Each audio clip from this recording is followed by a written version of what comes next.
and the community to protect and enhance critically endangered iron grass native grasslands.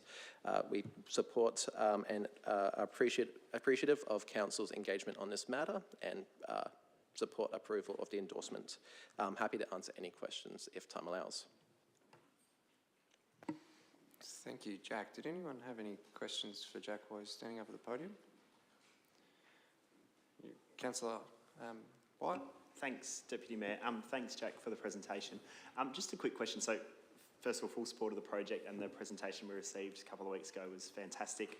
I guess a bit of a marketing or image sort of question. So, obviously, the project involves a lot of removal of trees that aren't supposed to be there, for example, but obviously to the community potentially that may not be aware of what's actually going on, it might look like a bit of a bad image, and I think Council over the past few weeks and the community in general, there's been lots of talk around removal of trees.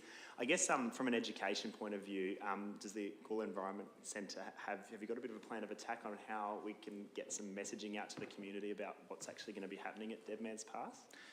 Yeah, no, it's a great question, and it's a sensitivity that we are aware of in the area and keen to sort of get involved into. I guess as we approach the project and with the community engagement stage, that would be, as I said, joint between us, GIHA and Northern York, and then the info sessions and resources will be, I guess, available to alleviate any concerns that people may have regarding this project, but also to convey the environmental benefits that would come from it. So yeah, happy to work with Council on that as well as we progress. Thank you for that, Jack. Does that answer your question, Councillor White? No worries at all. Thank you very much, Jack. Awesome. Thanks, everyone. No worries. Now, I have Jackie Hamilton.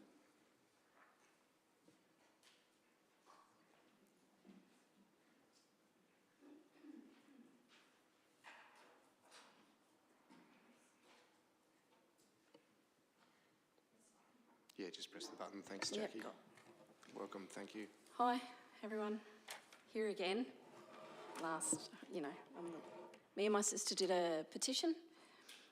We basically spent about 8 hours max on it. Got 263 signatures, and that was just walking people off the street. That wasn't us doing a concerted effort. I'm pretty sure you've all got the memo, the paperwork that says what we were asking for, of the no bigger, no greater rate rise than 3%. CPI isn't even 3%, it's lower than that, slightly. I'm here because,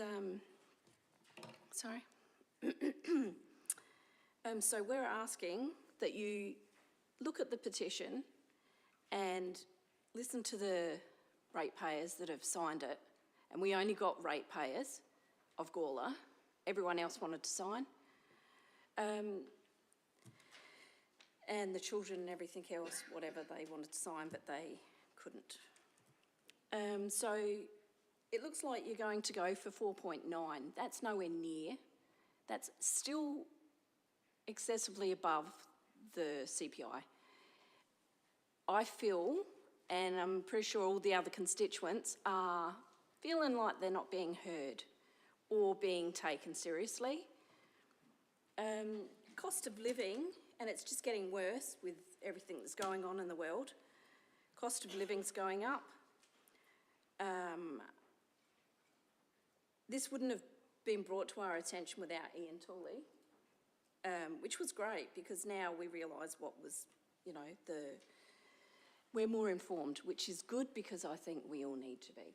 A lot of us here are here to say, we're standing by this. I'm pretty sure a lot of them are here to say, look at us, we want better, we want you to budget better, and yeah, things have gone up, but not that much. And there is a lot of stuff you can cut back on, an awful lot. I mean, there's people's pay rates. Excuse me, are you even listening? Yeah, because then... CEO?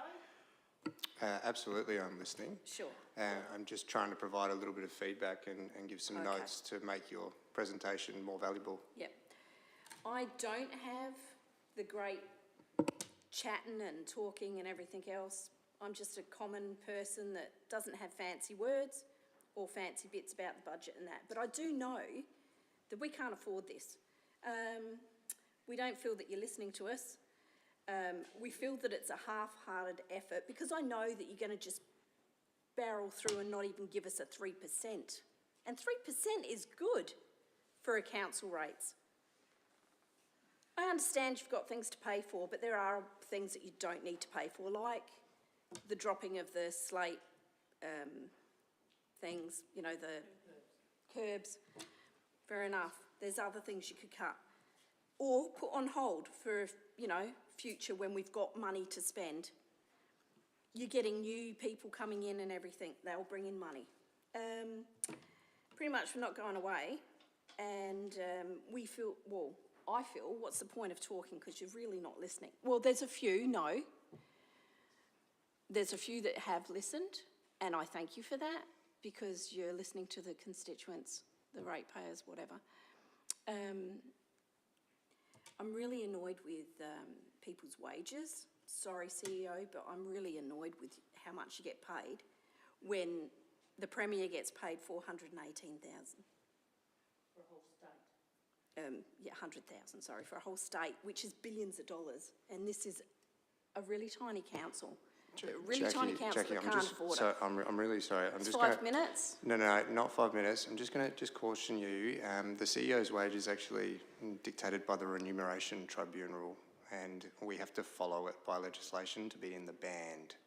So, Okay. just cautioning questioning someone's Let rate. me take, yeah. Yeah. So don't worry about apologies that. if we can I'm just really, stick on topic. Thank you. Yep. Yep. Let me get on topic. You've got a lot of people you could cut from the council. Every year we're getting more and more people and we're having to pay more and more people. There's jobs that people can share. I don't know, I just feel like I'm just talking and no one's listening. But the thing is, please look at the budget and listen to the ratepayers. It was 8 hours that it took for us to get 263. Imagine if I'd realised. Imagine what we could have done in weeks and weeks and weeks and lots of publicity. Because guess what? We're not going away. I can't afford this. And each year it's just getting harder and harder. Thank you for listening.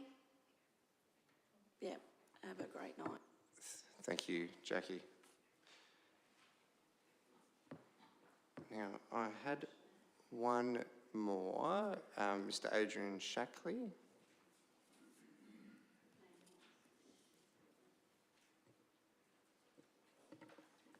Yep, thanks, Deputy Mayor, councillors and staff and people. I want to talk mainly about rating in the budget. I'm looking at page 20 of the agenda, second dot point, and it starts with a phased reduction of tiered adjustments for commercial and industrial ratepayers, and then goes on to say this demonstrates council's responsiveness to community concerns about equity.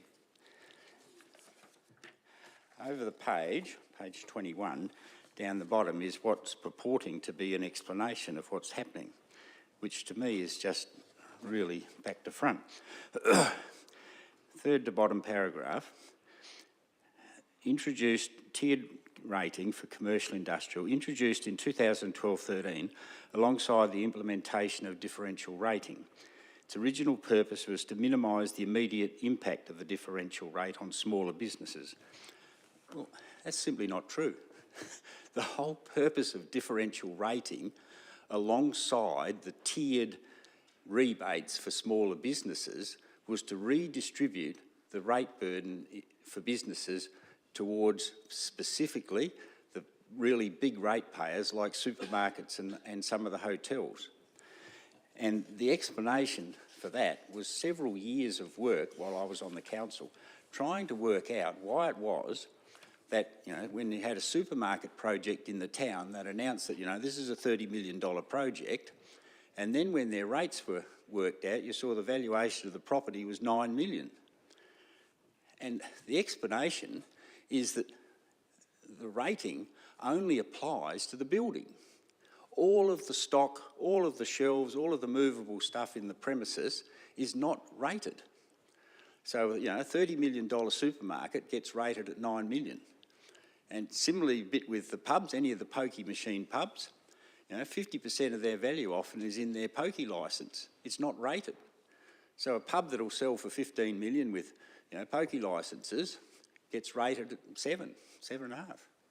So, you know, there was a specific intent to change the way that rating happened and to put the, you know, bring a fairer system in so that small business in Gawler was not paying the same rate in the dollar as the bigger businesses who they really were generally struggling against. So, you know, I just think that explanation is simply wrong. And I'll come back to it in the rating policy in a minute. And then it goes on to say, over time, because of property values, the remissions have gone up. Well, yes, they do, but the remissions are simply a percentage of rates. They're not dollars, they're a percentage, so they don't change in terms of the big picture.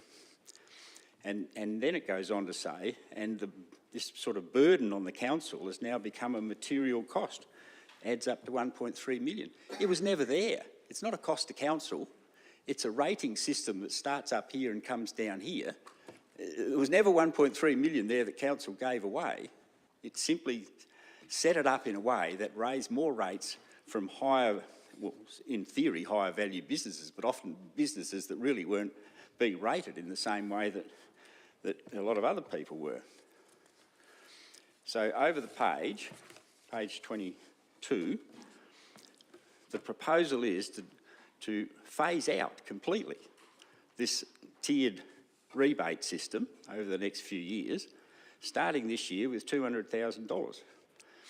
And I'm sorry, but council is not in a position to deal with that matter tonight.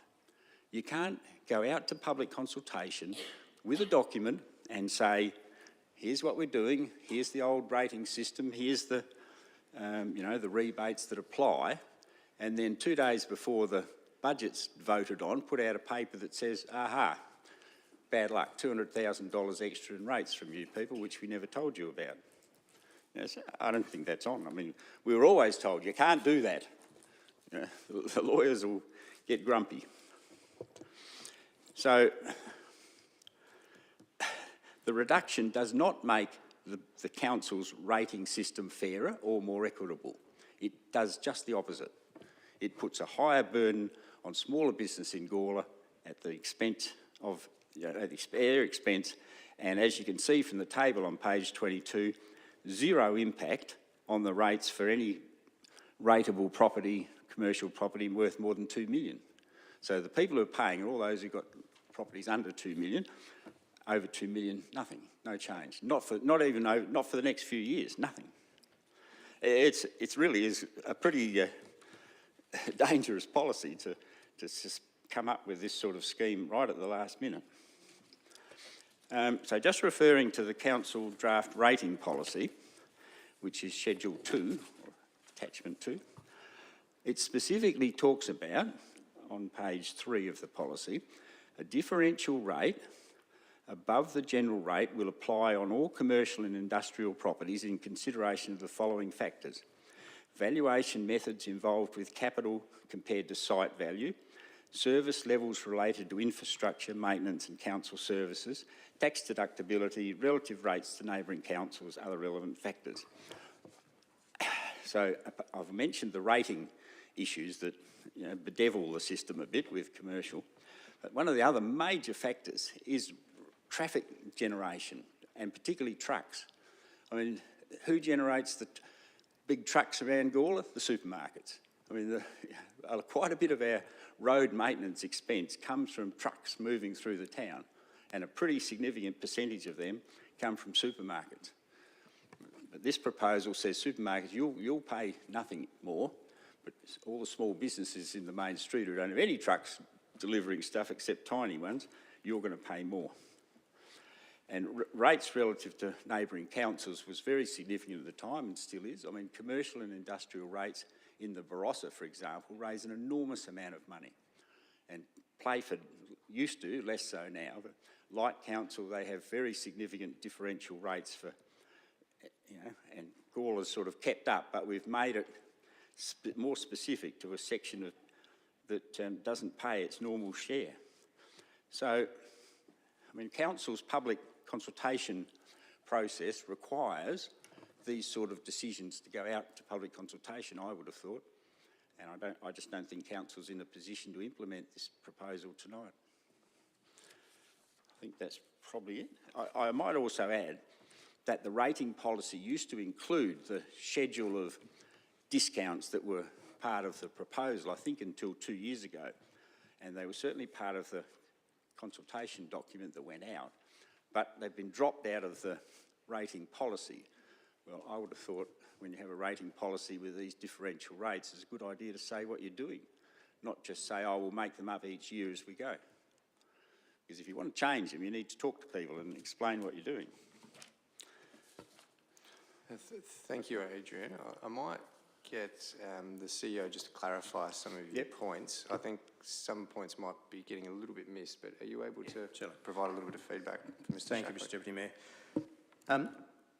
Just with regards to, I'll start where you talked about council shouldn't do this year. The process we've gone through this year is the same process that council has gone through every other year. It's just that I've been very transparent about what we've achieved this year. Now, if we think about how we distribute rates, it's based on the valuation of houses and commercial properties. We've had a bit of a phenomenon this year where residential properties have gone up in valuation, on average, about 20%. Commercial properties, however, on average, have gone up about 5%.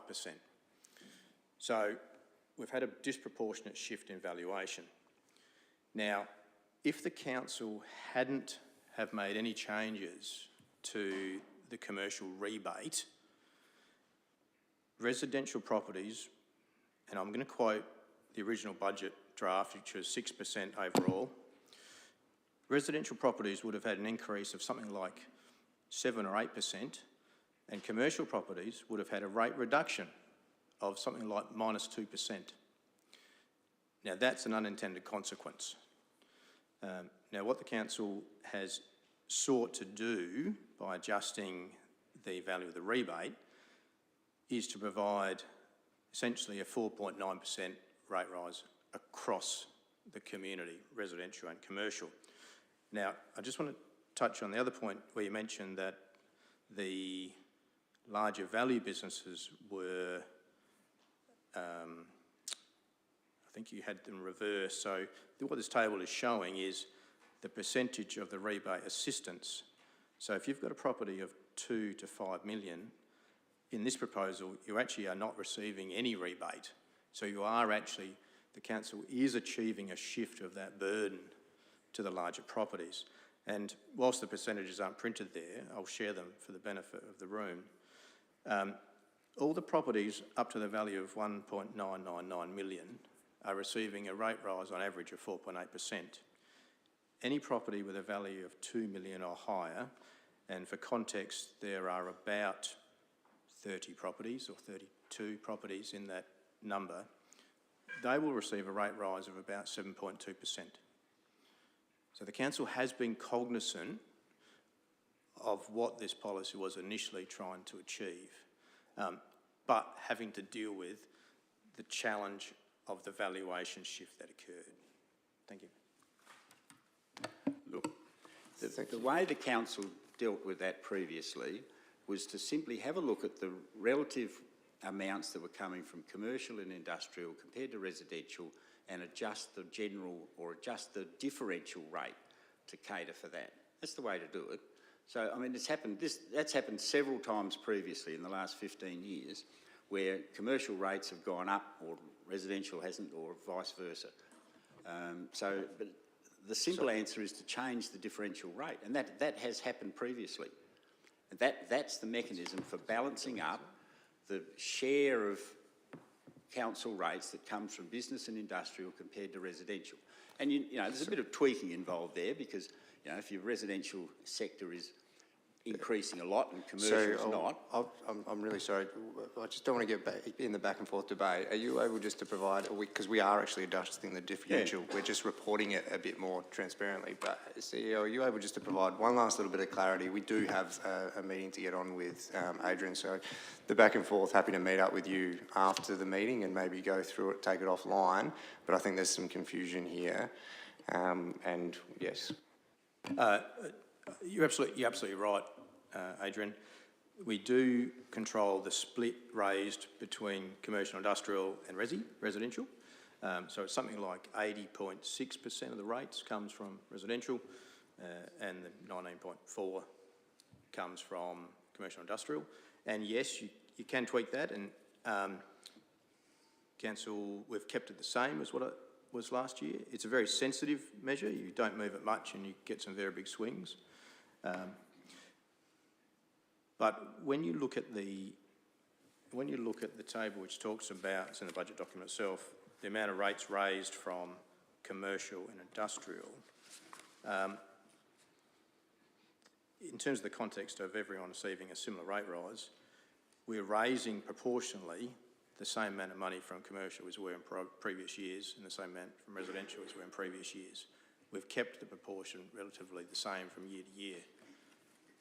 It really is this valuation shift that has caused this challenge, the differential between value residential and commercial. Well, so Yeah, look, I think we're going to, if you would like to continue the conversation, then more than happy Sure. to take it offline. okay, thank you.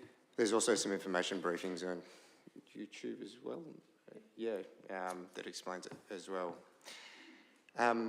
All right, moving forward, before we get to deputations, we have some community grant recipients that have come in tonight. And if I can just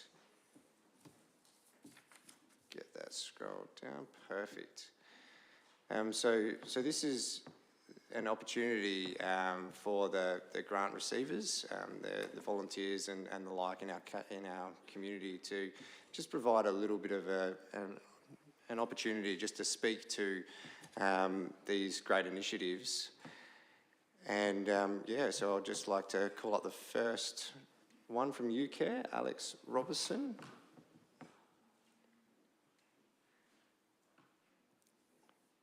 Thank you, Alex. Thank you very much.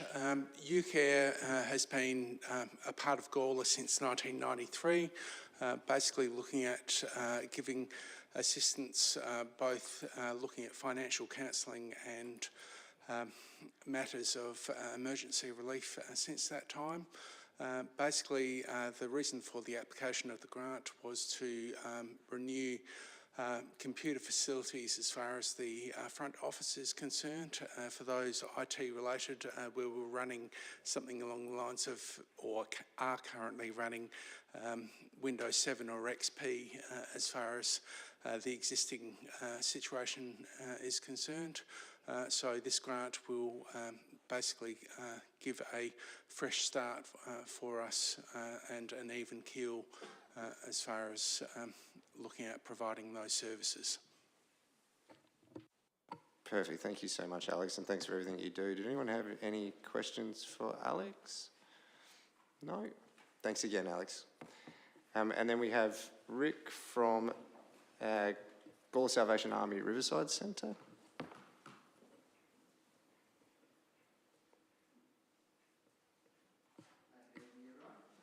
Just press that button there. Thank you, Rick. Good Welcome. evening, everyone. So my name's Rick, and I attend Riverside Salvos. And for those of you who don't know where that is, it's that little narrow, long stretch of grass between North Para River and the old disused railway line. Runs for about 300 metres along the river. The grant that we've been given, thank you, will enable us to purchase about 450 seedlings, which are endemic to the local area, and we're purchasing them from a local native nursery here in Gawler. I oversee Parana a community garden. Parana is Ghana for a life well lived and good living and good health. And we think that that's really sums up our community garden. In the community garden, we grow herbs and vegetables, and that supports our commercial kitchen at Riverside that produces thousands of meals for the homeless and those doing it tough in the local area.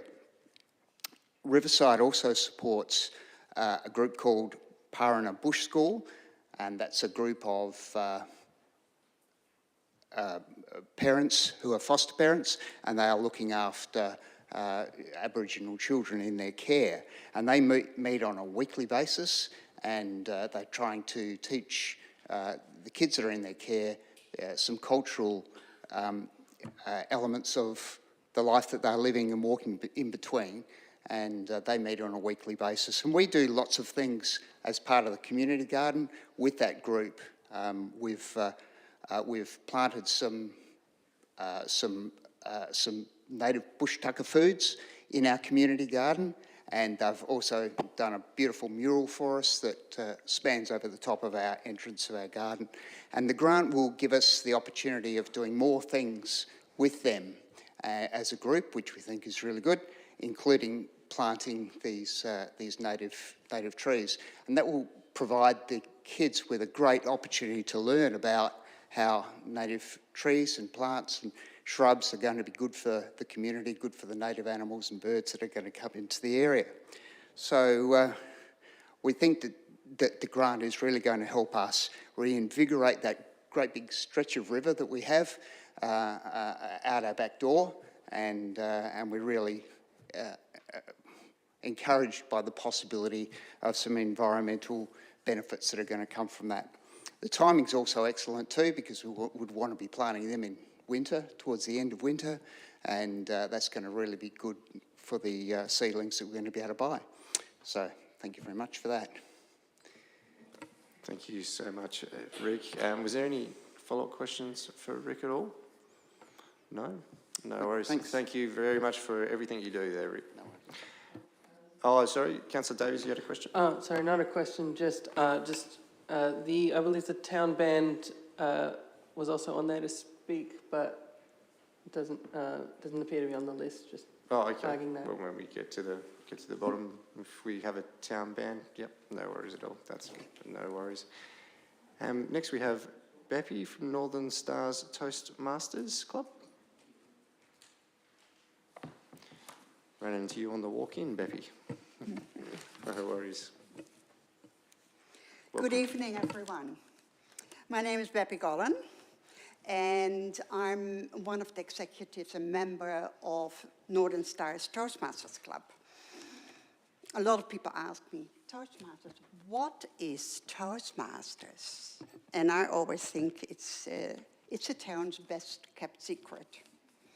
Toastmasters is an organization, international, and Northern Stars is the local branch. And Toastmasters is assisting the members to become more effective and efficient communicators and leaders through their structured and self-paced education program.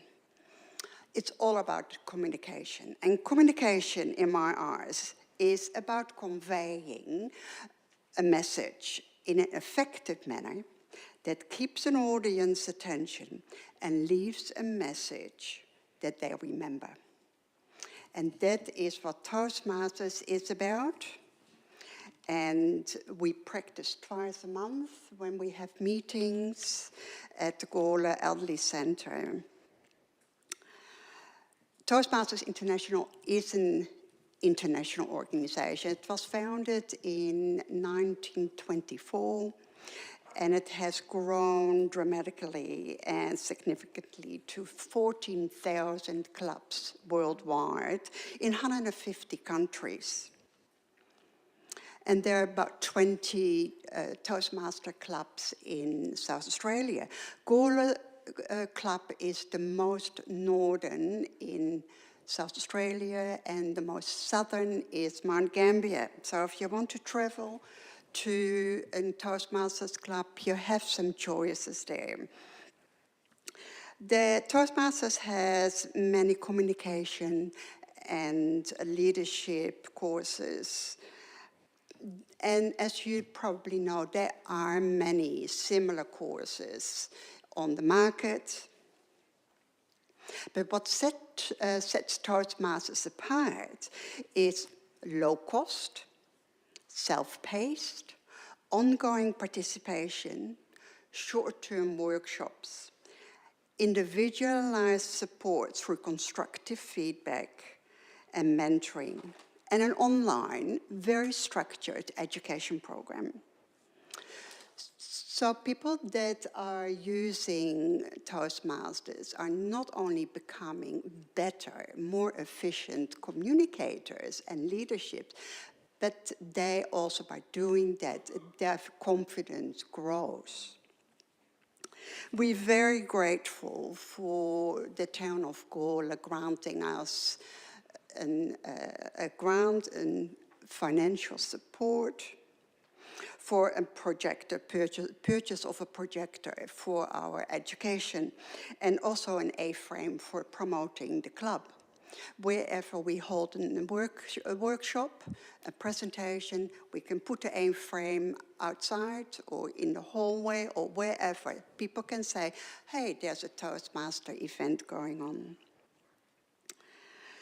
Education is very important for us, and we do that through speeches, through workshops, but a projector would give us that extra visual aid to practice our speeches.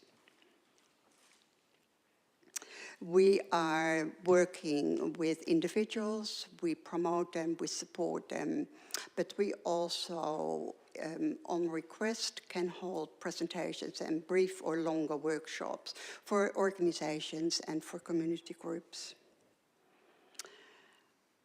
That is all I wanted to say about Toastmasters, and repeat again, we're very thankful for getting the grant. It will help us enormously because our only income comes from membership fees and very, very limited fundraising.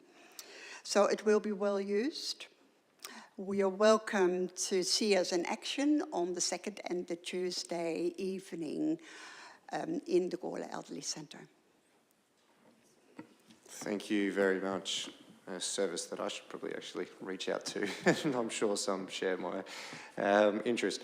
In the room, is there any questions for Beppy about this project? No, there be none. Thank you very much for everything you do. Thank you for the opportunity. No worries. Next we have Martin.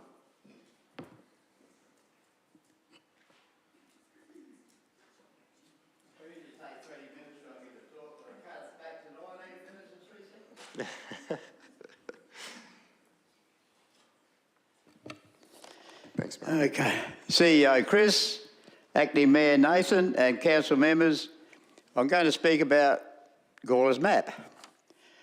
Gawler Map is a quarterly arts event featuring original music, art and poetry, which provides not only much needed publicity for both new and established artists, but gives practitioners both a boost of self-confidence and a sense of value to both hometown and the greater community.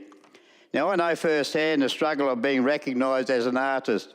After something like 15 years studying and submitting poetry for commercial publication and pursuing writing grants, I finally got a book published.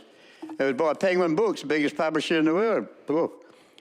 But drawing on that personal experience and to help other people who wrote poetry, I started the Gawler Poetry Readings at the Railway Family Hotel, 25th of June 1995, 30 years ago. Fame and heck.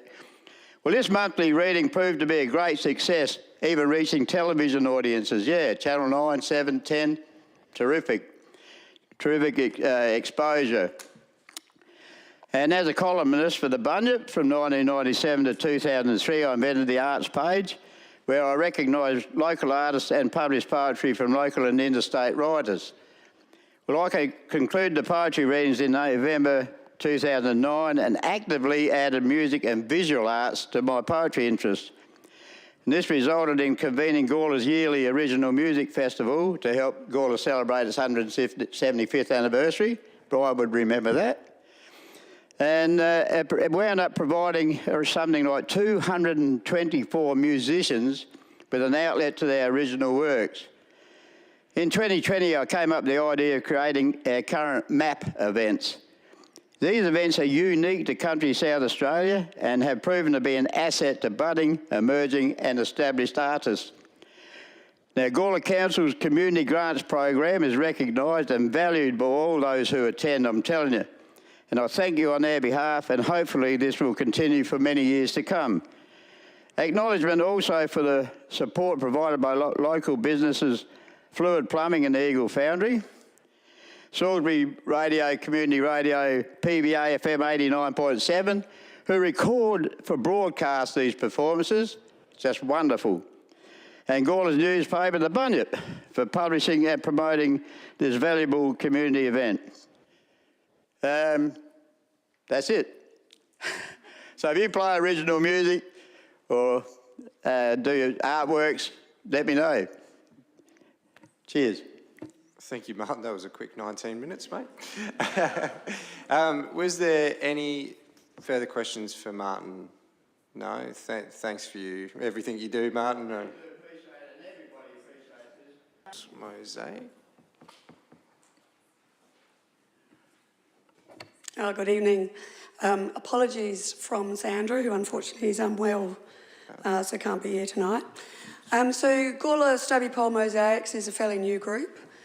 We established shortly after the installation of the fantastic mural in the Pocket Park on Julian Terrace, Remembering Courageous Women, which was designed by Sandra. So we started thinking, well, what can we do next?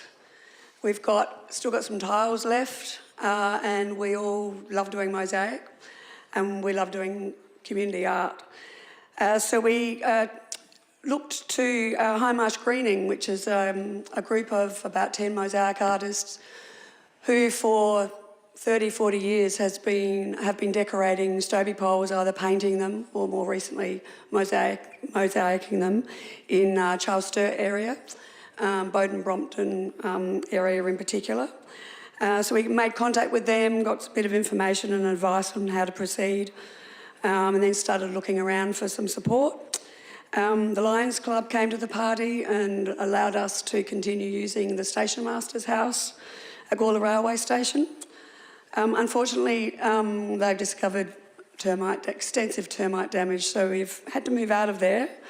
But the Gawler Community House has been very accommodating and agreed to host us. Hence, we were able to apply for this community grant. So our first Stobie pole was installed in the community house on both sides. And since then, we've also installed 2 on Whitelaw Terrace with plans to eventually do the whole Whitelaw and Julian Terrace. But in the immediate future, to continue installing these round mosaics, which were actually completed by artists from interstate and overseas as part of an international project. So we're about to install another 3 along there shortly. There'll also be one going outside the dog park, which we've been working on, featuring 8 dog breeds. And we've got plans for many, many others. As part of this project, we run a community workshop on the first Saturday of every month at the community house. It coincides with the open op shop that's open on the Saturday morning there as well.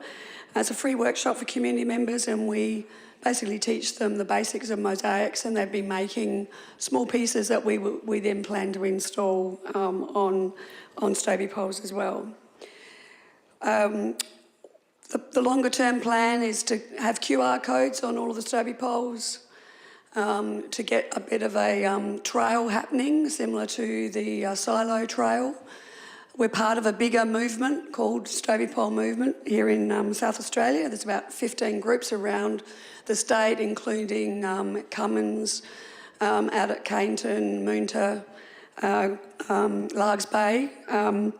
It is definitely a movement, and we've been supported by MAPI Australia, who've given us, or the whole of the state, a bit of a grant and some materials to work with as well. But the grant that we were very pleased to receive from the Gawler Council, we will be using to purchase the substrates that we need in order to build the mosaics on before we actually install them on the Stobie poles. PPE for the community group workshops and for us as well. And some equipment and some additional tiles and colours that people don't donate, what we can't salvage. So we plan to be around for a while. We've got high marsh greening to compete with, so I see us around for the next 30 or 40 years, I think. So thank you very much. Thank you, Deborah, for everything that you do. Any questions for Deb on the Mosaic Initiative?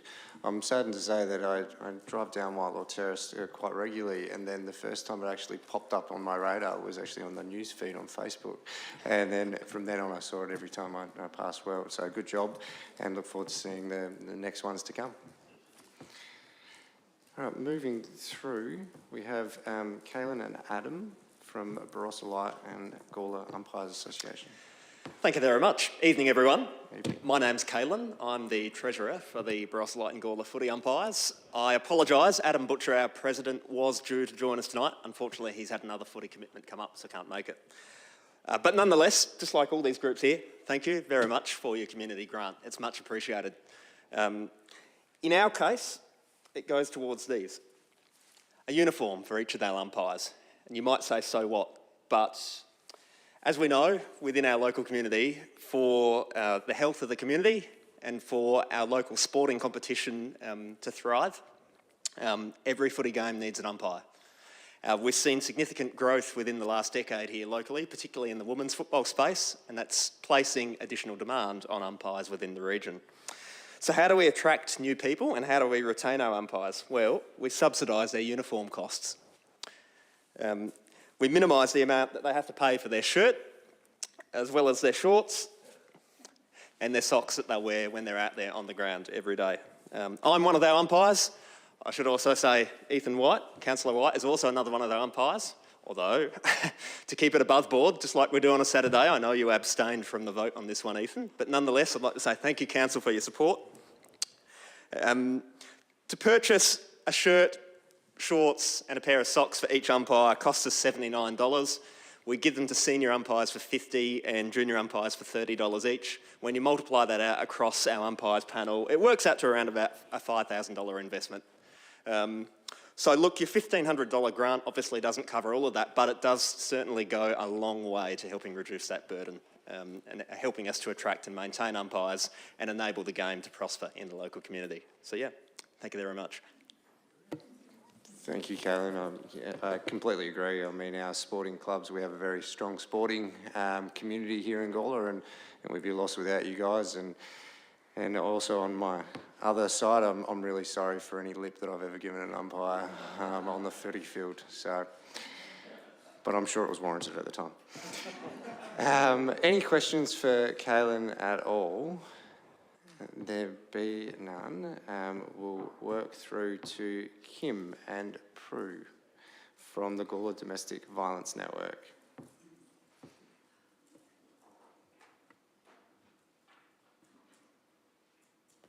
Welcome, Kim, Prue.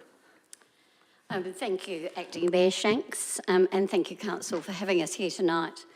My name's Prue Blackwell. I'm the chairperson of the Gawler Domestic Violence Network, and we've been active in your town since 2016, providing a whole range of education and prevention programs around the elimination of violence against women. But I just want to thank Council not only for this grant, but since 2016, you've engaged in the work that we've done, the activities that we've achieved, and you've always been behind us. So thank you so much. One of our most recent outings is front page of last week's Bunyip, pages 1 and 4, where we worked with the Williston Football Club, and we worked with the junior players right through the senior players on the day with both information from the Gawler Domestic Violence Network and the Haven program that operates from Women's Information Service in the Gawler Community House. Both of our programs had a range of information for parents and players, but along with Karen McCall, the Williston Football Club Wellbeing Officer, Matt Burnell, member for Spence, thank you, and Senior Sergeant Rob Mobay, acted on behalf and walked with the players and talked to the players about issues of respect for women and behaviours and good behaviours. But most often, we're most visible in your town during the 16 days of activism. And the money that you've given us this time is for a program called Men Leading Change that will run in the 16 days between November the 25th and December the 10th. That's the 16-day period. It's a universal period. We paint your town orange, and Kim is going to talk to you about the Men Leading Change program that we're going to do on November the 22nd. Over to you, Kim. Thank you. Thank you, and I too would like to thank the Council for the generous grant. Thank you, Acting Mayor and the Council. This year, the Domestic Violence Network really wanted to focus on how we could, I guess, work with men and organisations to support services that might be there to support men in our community, because there's not a lot out there. Certainly, the high rate of domestic violence is against women, but there are men out there who perhaps want to change their lifestyle, want to work on, what's going on for them, and there's not a lot out there to support them. We were really fortunate to be able to work or see what a program that happened down in the south around Men Leading Change, and it was a very, very positive and well-received initiative. So for us this year, our focus is on obviously men and leading change and helping them and helping services to do that. So our major program this year will be our Men Leading Change event on the 22nd of November. We'll be working with, and we're starting a planning meeting in July. We'll be working with services, bringing community services together, Rotary, Apex, Lions Club, and other services and organisations. We've been doing a lot of planning and hoping to make it a big day and to really focus on drive that positive change in behaviour. So our outcomes are really about exemplifying the value of men working alongside women to reduce the scourge of domestic family and gender-based violence. We want to maximise the awareness of other programs in the 16 days of activism happening concurrently. We want to maximise the increased awareness across sporting clubs, and we've done that this year, again, with a very generous grant from the Gawler Council last year for our Orange Sock Day that we've done with the football clubs. And so we're very, very grateful for that. Something that may come from that, which is really positive, is the actual Football Association is looking to take it on as an association event, possibly in 2026 or 2027. They did think about it this year, but with the gather round and the big, development and the Barossa, it sort of got on the back burner. But they are definitely very, very interested. And we were really appreciative for the umpires last year wearing orange and purple socks at our event. So thank you. We're really hoping to establish a planning group and work together, because that's what I think we need to do, is to come together as a community. And we're, as I say, meeting in July. Some of the things that we're hoping to do on the day is to have a community barbecue, information stores of different services that can support families. We're hoping to have a display of motorbikes and cars, activities for families and children, live music and guest speakers. It's just an important subject and an important Well, it's a tough thing to talk about, isn't it? And it's really hard to put on an event where you want to talk about domestic violence and expect the community to come along. So with that, we just want to make sure that the community is comfortable with that. We want to support men. It's not about pointing fingers at men. It's about supporting them and about bringing us all together to support our community and make it a better place. So thank you again for your support. Thank you, Kim and Prue, and everything that you do. Any questions for Kim or Prue? No? And a quick shout out to Karen McCall as well and her wellbeing program. I mean, yeah, she's doing some amazing things in that club for sure. Thank you. I just want to say one of our slogans this year is get on board. So if you want to be part of it, come to our meeting on the 7th of July. We would love to have you there. Thank you. No worries, thank you. And we've got Mel from the Gawler Town Band. Sorry for not including you in the first draft of the list. That's all right. I'll keep it brief because Jack and I are supposed to be at rehearsal right now. So, Deputy Mayor, elected councillors and members of the public, my name is Mel Hardy and I am the Vice President of the Gawler Town Band. Tonight I represent the members of the Gawler Town Band and on their behalf I would like to thank you for approving our community grant, of which will be spent on upgrading our impractical uniform. Whilst this business look is appropriate for other professions, we find it very restrictive and it's also made from material that's not appropriate for performing outdoors or during summer. This year, Gawler Town Band is celebrating 165 years since our establishment, making us the oldest town band in the state. And what better way to mark this occasion than to revamp our uniform to something more modern?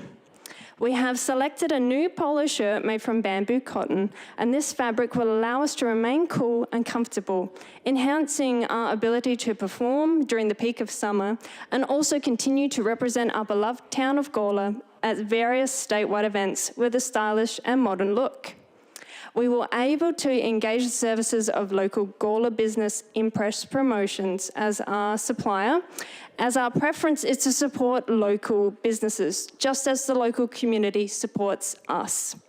We intend to debut our new look at the Strathalbyn Band Festival in August and locally at the Gawler Show, also in August, followed by an interactive and educational children's concert held right here in Gawler in September, and followed by the Hahndorf Band Festival in October. When we march this year at the Villawood Christmas pageant, we will be able to march with ease due to the shorter sleeve length our new shirts will offer. Thanks to your generosity, these new shirts will be provided to our members free of charge, continuing to remove financial barriers for our members and potential new members. On behalf of the committee and the band members of the Gawler Town Band, thank you for your support, and we hope to continue to provide an outlet for creative individuals in our thriving arts community. I look forward to seeing you all here on Friday the 25th when we perform our concert, Nothing But 90s and Naughties. Tickets are available online or in person at the Civic Centre during business hours. Thank you. Thanks, Mel. I think we can all agree some of our community events are better with you guys at it, so thank you very much. Any questions for Mel? There be none, noting you've got your rehearsal to get to. Yes. Excellent, thank you. I'll shoot off. No worries at all. That's the end of our community grants, and I'd also just like to give a bit of a shout out to Linda Weiss and her team from council. The relationships that she's built and the ability to be able to talk to the community leaders in these spaces is based on Linda's communication style and her team, as well as the community members that contribute. Okay, so just moving through the agenda, we have deputations. We have received a request from Mr. Ian Tooley about the draft budget.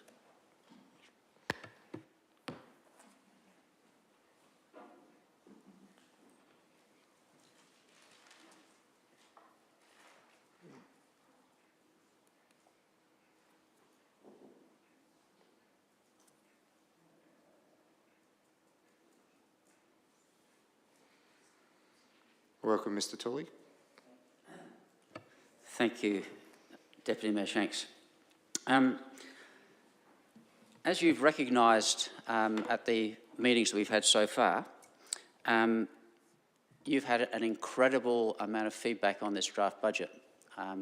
You've thanked people for that. In fact, it's unprecedented the amount of feedback you've had on this budget. 36 presentations, a petition with 263 signatures.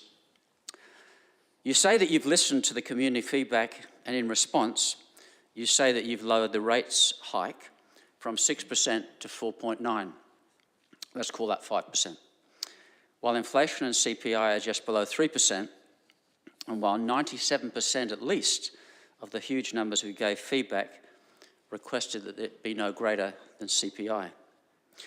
We've even read Facebook posts, some today, including from you, Deputy Mayor Shanks, heralding a new era and proclaiming how damn good, I think that was your word, that it feels, that the town of Gawler has started listening to the community feedback. Really. In response to our overwhelming feedback on your draft budget and our almost unanimous criticism of your planned 6% rates hike, which is double the CPI, you held several secret meetings and you have identified cuts and savings, and you have come back with this latest version of the 25-26 budget for members to consider and resolve tonight. You have identified $1,753,000 in cuts and savings, which, according to page 15 of your report, comprises $495,000 in operational savings by not employing an arborist assistant, etc., and $1,228,000 in capital expenditure savings by cutting, deferring, or placing below the line 6 projects. Or more accurately, if you look at your own document, it's actually $1,258,000, as Table 3 on page 18 shows. This is quite amazing. $1,753,000 in cuts from a draft budget that you were told, and you told us, was already the product of heavy cuts and could not be cut any further. That's what you marketed to us, and you've done it. When Deputy Mayor Shanks' motion to cut $390,000 from the budget was successful in 2023, the immediate effect was a 1.5% cut in the rate increase, bringing that rate hike from 6.5% when CPI was 6.5%, you brought it down to 5%.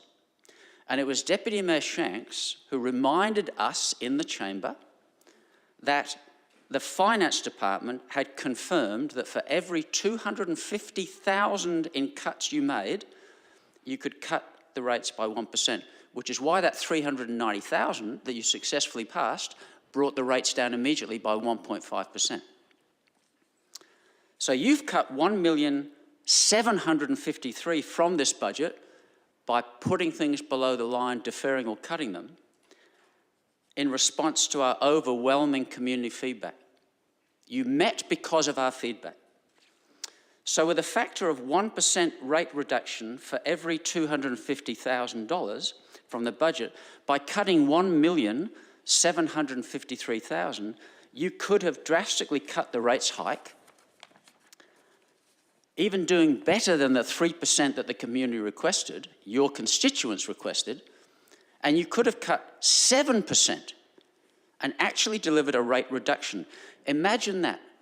We get a rates bill that says your rates have been reduced by 1%. That's the effect if you applied the full amount. But with only $250,000 of your $1,753,000 in cuts being used to cut the rates hike by 1%, down from 6 to 5%, 4.9, you have used $1,503,000 of those cuts you made to reduce debt, to reduce borrowings, and to generate a surplus. Councillor Shanks, do you remember being outraged when you cut $1.2 million and CEO Anat said he took it off the surplus, took it off the debt? You were outraged. You've done exactly the same thing this time. So no matter how much feedback we give, we still get ignored. And ratepayers still get screwed for the history of financial failings of this council. So much for it feeling damn good that the town of Gawler is finally listening to the community feedback. It wasn't ratepayers' fault that this council chewed up every cent in rates growth by employing on average 4 extra staff members per year for over a decade. In 2020, Adelaide City Council was on its knees financially. They had an external audit, and as a result, to bring them back, they cut 160 full-time staff. They bit the bullet. They didn't just put the burden on ratepayers. It wasn't ratepayers' fault when the town of Gawler CEO linked, that's Henry Annett, linked staff pay rises to his bloated workforce so that as the CPI increases that he linked the wages to increased, you had to actually borrow money to pay wages. That was not our fault. It was the Todd administration, with the support of this chamber, that got town of Gawler into the dire financial mess that it is in. And yet, rather than make drastic cuts to the Todd administration, and rather than use the newly found cut of $1,503,000 to reduce rates burden, you would rather use that $1,503,000 to pay down debt that you caused, and now you still want ratepayers to pay 5% in their rates. I think that's shameful. Members, you have 2 options tonight before you. One of them is that you accept the administration's proposal and you endorse the newly reworked budget with its 5% rates hike. Or your second option, it says there, you could either say the rates go up or down. I'm advocating that you reject the budget and that you send the budget back to the administration and you say to them, you send it back to us with no more than a 3% rates hike. In fact, you only need 500,000 of that 1,503,000 to cut the rate increase instead of using it to cut debt, borrowings, and to create a surplus. And if you did that, just take 500,000 of that 1,500,000 and bring the rates down to 3% from 5%, you'll actually be listening to the community. And if you do that tonight, this is my last sentence, and remember, Mr. Shackley had 8 minutes. I'm getting close to that. If you do that tonight, members, then yes, Acting Mayor Shanks, then both you and I can both proclaim that there is a new era of Town of Gawler listening. And we can both say that it is a damn fine thing. But if you don't do that tonight, all of that is just words and spin. Thank you. Thank you, Ian. CEO, would you like to provide any feedback to some of those comments? Yeah, thank you, Mr. Chairman. There's just 2 things I'd just like to talk about. The first is there seems to be some confusion about how debt could be used to reduce the rate rise. So if I'll just focus on the 2 figures on page 15, which were alluded to, and that was the 495,000 in operational savings and the 1.22 million in reduction in capital expenditure. Now, operational savings are savings that have effectively come out of funds raised from the rates. So yes, that money can absolutely be used to reduce a rate rise, which it has been. But when we talk about reduction in capital expenditure, all that's happening there is if we don't do that work, we don't borrow any money to fund it. It isn't cash that council can reallocate to produce a greater rate reduction. It simply is council not borrowing money. That's the saving. Now that will save funds in the long run because we won't pay interest on it and we won't have to pay the capital back. But there is no way that reduction can be attributed to a rate reduction. The second thing I'd just like to talk about, there is a furphy going around about the level of our staffing. I've looked back 10 years at the staffing levels of the town of Gawler, and we have approximately the same amount of staff as we had 10 years ago. I don't know another council that has the same amount of staff had 10 years ago. I think that's just a point that we should reflect on. The town of Gawler has not been adding 4 staff year on year. So they're the 2 key points I'll just focus on. We have used the operational savings to reduce rates where possible, but it is incorrect to say that we can use not borrowing money to drive down the rate rise. Thank you. Can I respond? Yeah, just in a second. So just to be clear, what we're trying to say there is we would have to increase our borrowings to provide a rate reduction to the level that you've spoken about already.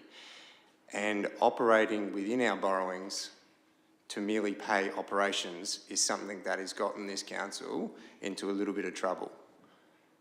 The reason I'm able to sit here and I'm able to support this direction is because I'm putting in the work in this chamber, in information briefings, in meetings with the CEO, with staff, and understanding how this rate distribution works. You're absolutely right. 2023, I was at my wit's end because everything that I was doing in the work that I put in as an elected member was not resulting in anything. And the end result was I had to move motions as a last resort. We have now got a CEO that has some financial accreditations that are actually showing what financial management can look like. We're now showing that we don't have to borrow, we don't use our credit card to pay our mortgage, and we're showing we're going to be able to set ourselves up for the key social infrastructure things that I've got multiple clubs calling out for over and over and over again, and we are so behind in playing our part in the region, it's not even funny. And then if we go back to the CPI increases, we are paying things like materials on bitumen, on curbing, on that aren't attributed to a CPI rate increase. They're attributed to material price increases. So we can keep on going around in circles, but what we're talking about is a 1.9% difference on average that you would like to be at 3. We're at 4.9 after all our work that we've done and listened to the council feedback to try to find that happy medium. And we're talking about a difference of an average of $42 per annum across the board. And we've also managed to keep that rate across our commercial sector, the lower, smaller businesses, and redistribute using our own policies. And we're re-looking at that distribution model because what did work in 2013 may or may not work now, but let us do the work so we can see if it will. So again, and we also are not hiring anymore for the population because when we moved motions in 2023, there was a bunch of FTE put in there. And we said, you know what, we can't afford it. We need to focus on our fundamental service levels. It's been the same argument that I've put up, and when I've said on Facebook, I'm bloody happy that we're starting to actually show this. That's what I'm talking about. It's the debate that I've been having for 7 or 8 years. I'm finally starting to see fundamental service level get the appropriate needs, and we're starting to be honest on where we can actually look through. So anyway, sorry, I thought that was fair and reasonable seeing as you're choosing to call me out, but yeah, anyway. That's the response to that one. As an elected member, that's the work we put in. Would you like to respond quickly? Because we do need to work on the rest of the meeting. Yeah, you're a public figure, Deputy Mayor Shanks. You put these informations out on your Facebook post. I'm reading them. The rest of us are reading them. 2 things you mentioned, the staffing. Chris Cowley, I was on this council for 7 years. I voted in favour of the budget for the first 3. After that, I didn't, because it was a farce. I witnessed what happened. The feedback that we got was ignored. You have a policy in that time that Mr. Annett, without justification, was allowed to add 2 staff members per year. Don't rewrite history, that is the fact of it. On top of that, he put an AMBIC claim of an extra 4 staff per year, and then we fought around whether we let him have those extra 4. What it resulted in, and he was a clever man, he didn't get the extra 4, he got 2 more to add to the 2 that he had. That's 4 staff per year. I was here watching that, part of it, fighting against it. for 7 years. And it continued for a decade. The second thing I'd say, Councillor Shanks, is, right, if you let me finish, I'm going to have to move on with the meeting here. Well, I understand your frustration with the previous administration.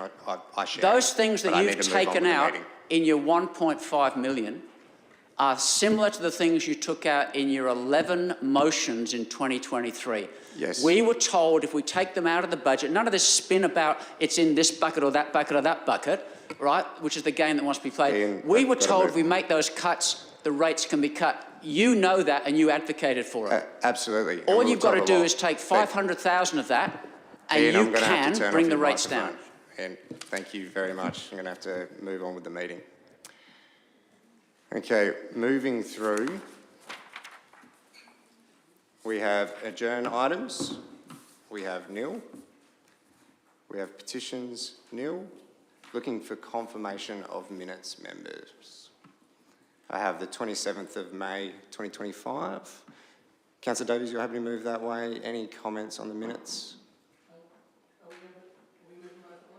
Oh, would you like to move them on block? Yeah. Yep. Councillor Davies likes to move the minutes on block. We're happy with that. Do I have a seconder? You're happy to move that way, Councillor Vallelonga? Any discussion? There be none. I'm going to put that to the vote. All those in favour? That is carried unanimously. Thank you, members. Any business arising from minutes? There is nil. We are moving through to our decision reports. Now we have item 9, which I will declare a material conflict on. And I do note that we've actually now split. So we will have to call for a councillor to preside. Sorry, just give me 2 seconds. Susan, can you just scroll up so we can see the motion? Keep going. A bit further. Yeah, go.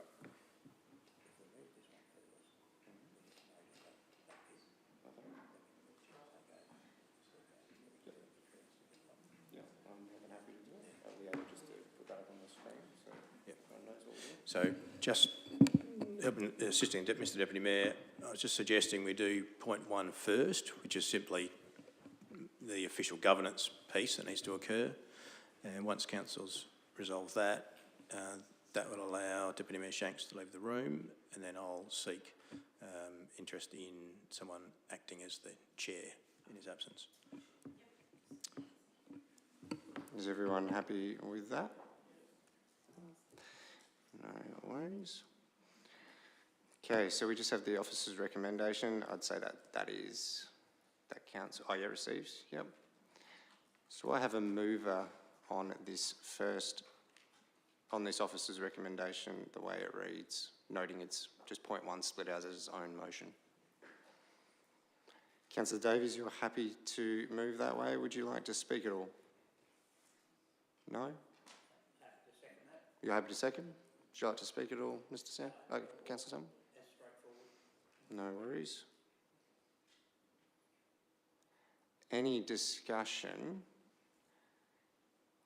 We might just offer up a thanks to Karen Redmond as well for her service. Elected in 2010, Mayor in 2014, and decided to make the tough decision to leave office more recently. So thank you, Mrs. Redmond, for your service. You're happy? You'd like to? We're allowed to do that. Yep. Can you add in another point there if the secondary is happy? Councillor Samble, you're happy just to add a point thanking the Mayor for her service? Yes. No worries at all. Any further discussion? There be none, I'll put that to the vote. That is carried unanimously. Thank you, members. All right, and at this point in time, I might hand over the chair to the CEO and leave the room. Thank you, Mr Deputy Mayor.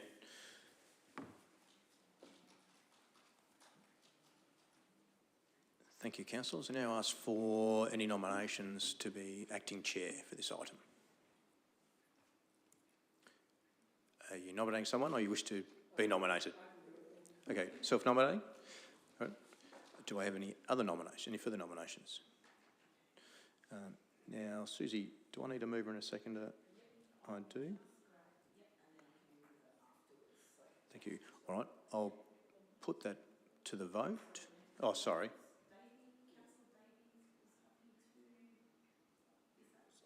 Self-nominate.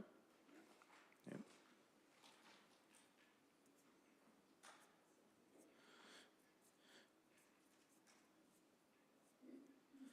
Now, how do I proceed from here?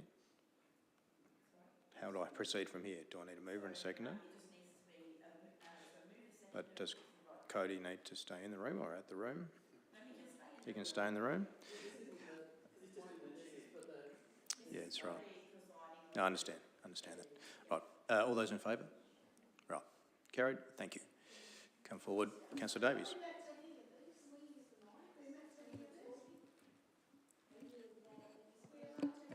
I'm terribly sorry, we'll make sure the mics are used.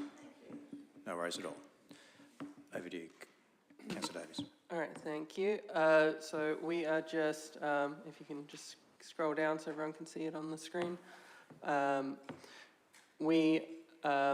The recommendation is to appoint Councillor Shanks as the acting mayor and then and reinstate him. But the part that needs a position filled in is the acting deputy mayor. Do we have anyone? Councillor Samble? Yep.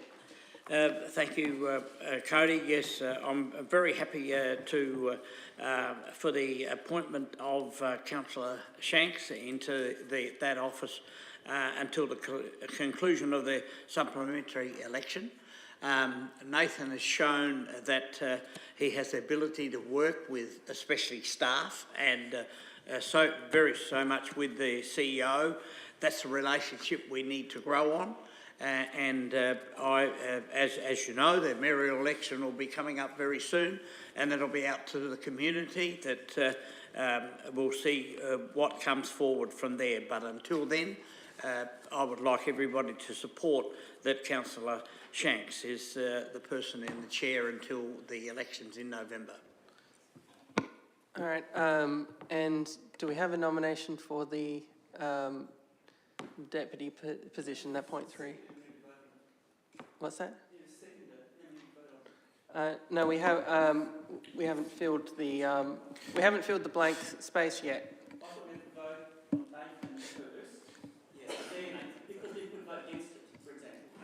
Sure. So do we want to split this into two? Sorry, CEO. If I may, that is a fair call.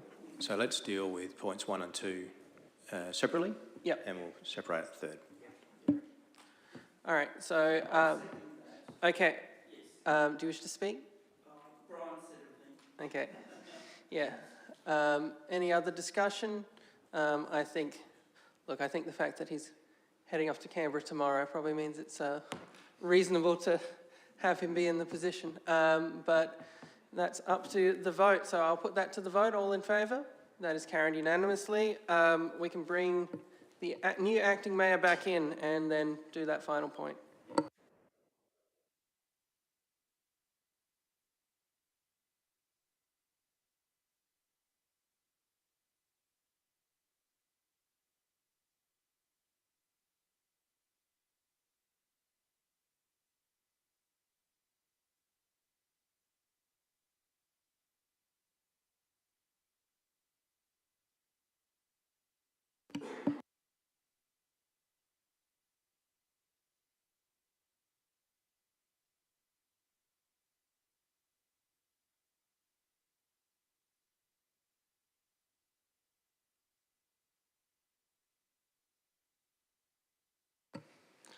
All right, thank you, members.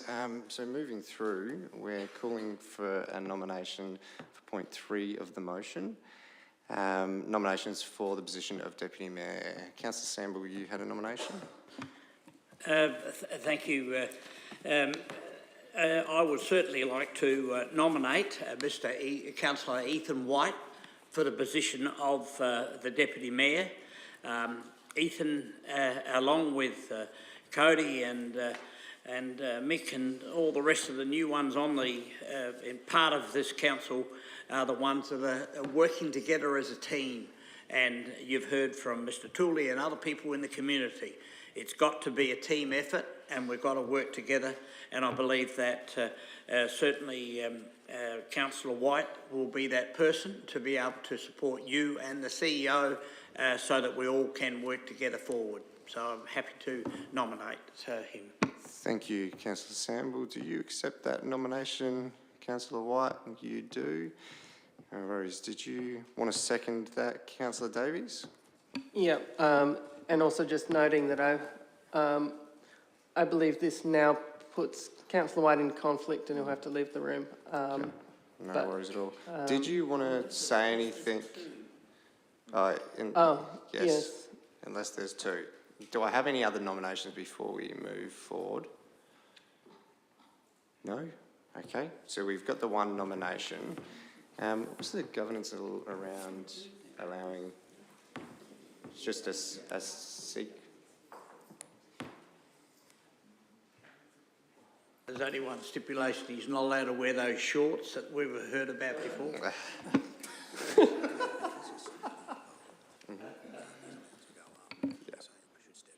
Step out, no comment. Yep. No worries. So we'll probably, just because of the material conflict that it creates, love to be able to give you an opportunity to speak to it, Councillor White, but yeah, look, to be honest, I'm more than happy to let you speak before you leave, before we actually enter further into the debate. Would you like to say a few words before you leave due to the material conflict? Thanks, Acting Mayor. I will take a couple of minutes if that's okay. Thank you very much. No look, members, I'd be very honoured and grateful to step into the role of Deputy Mayor. I think I can provide a fresh perspective to the leadership of our town, while also supporting the great work that Acting Mayor Nathan Shanks has been leading for our community over the past few months since our former Mayor Karen Redmond went on a leave of absence. Look, this chamber has made significant headway in moving to become a more financially sustainable council, improving our communication and collaboration with our community and delivering positive outcomes for our town. We're getting there. We're still a work in progress, but I do believe that in the role of Deputy Mayor, I can continue to support the great work that we are doing, acting as a representative for our community, while also providing new insights on behalf of my community and doing the absolute best to ensure all members of our community are represented fairly. Thank you for the nomination, Councillor Samble, and if you choose to appoint me to this role, I'll continue to support the Acting Mayor, my fellow elected members, our CEO, and council staff to continue delivering positive outcomes for all members of our community. Thank you. Thank you, Councillor White. I'll just give you a moment to leave the room.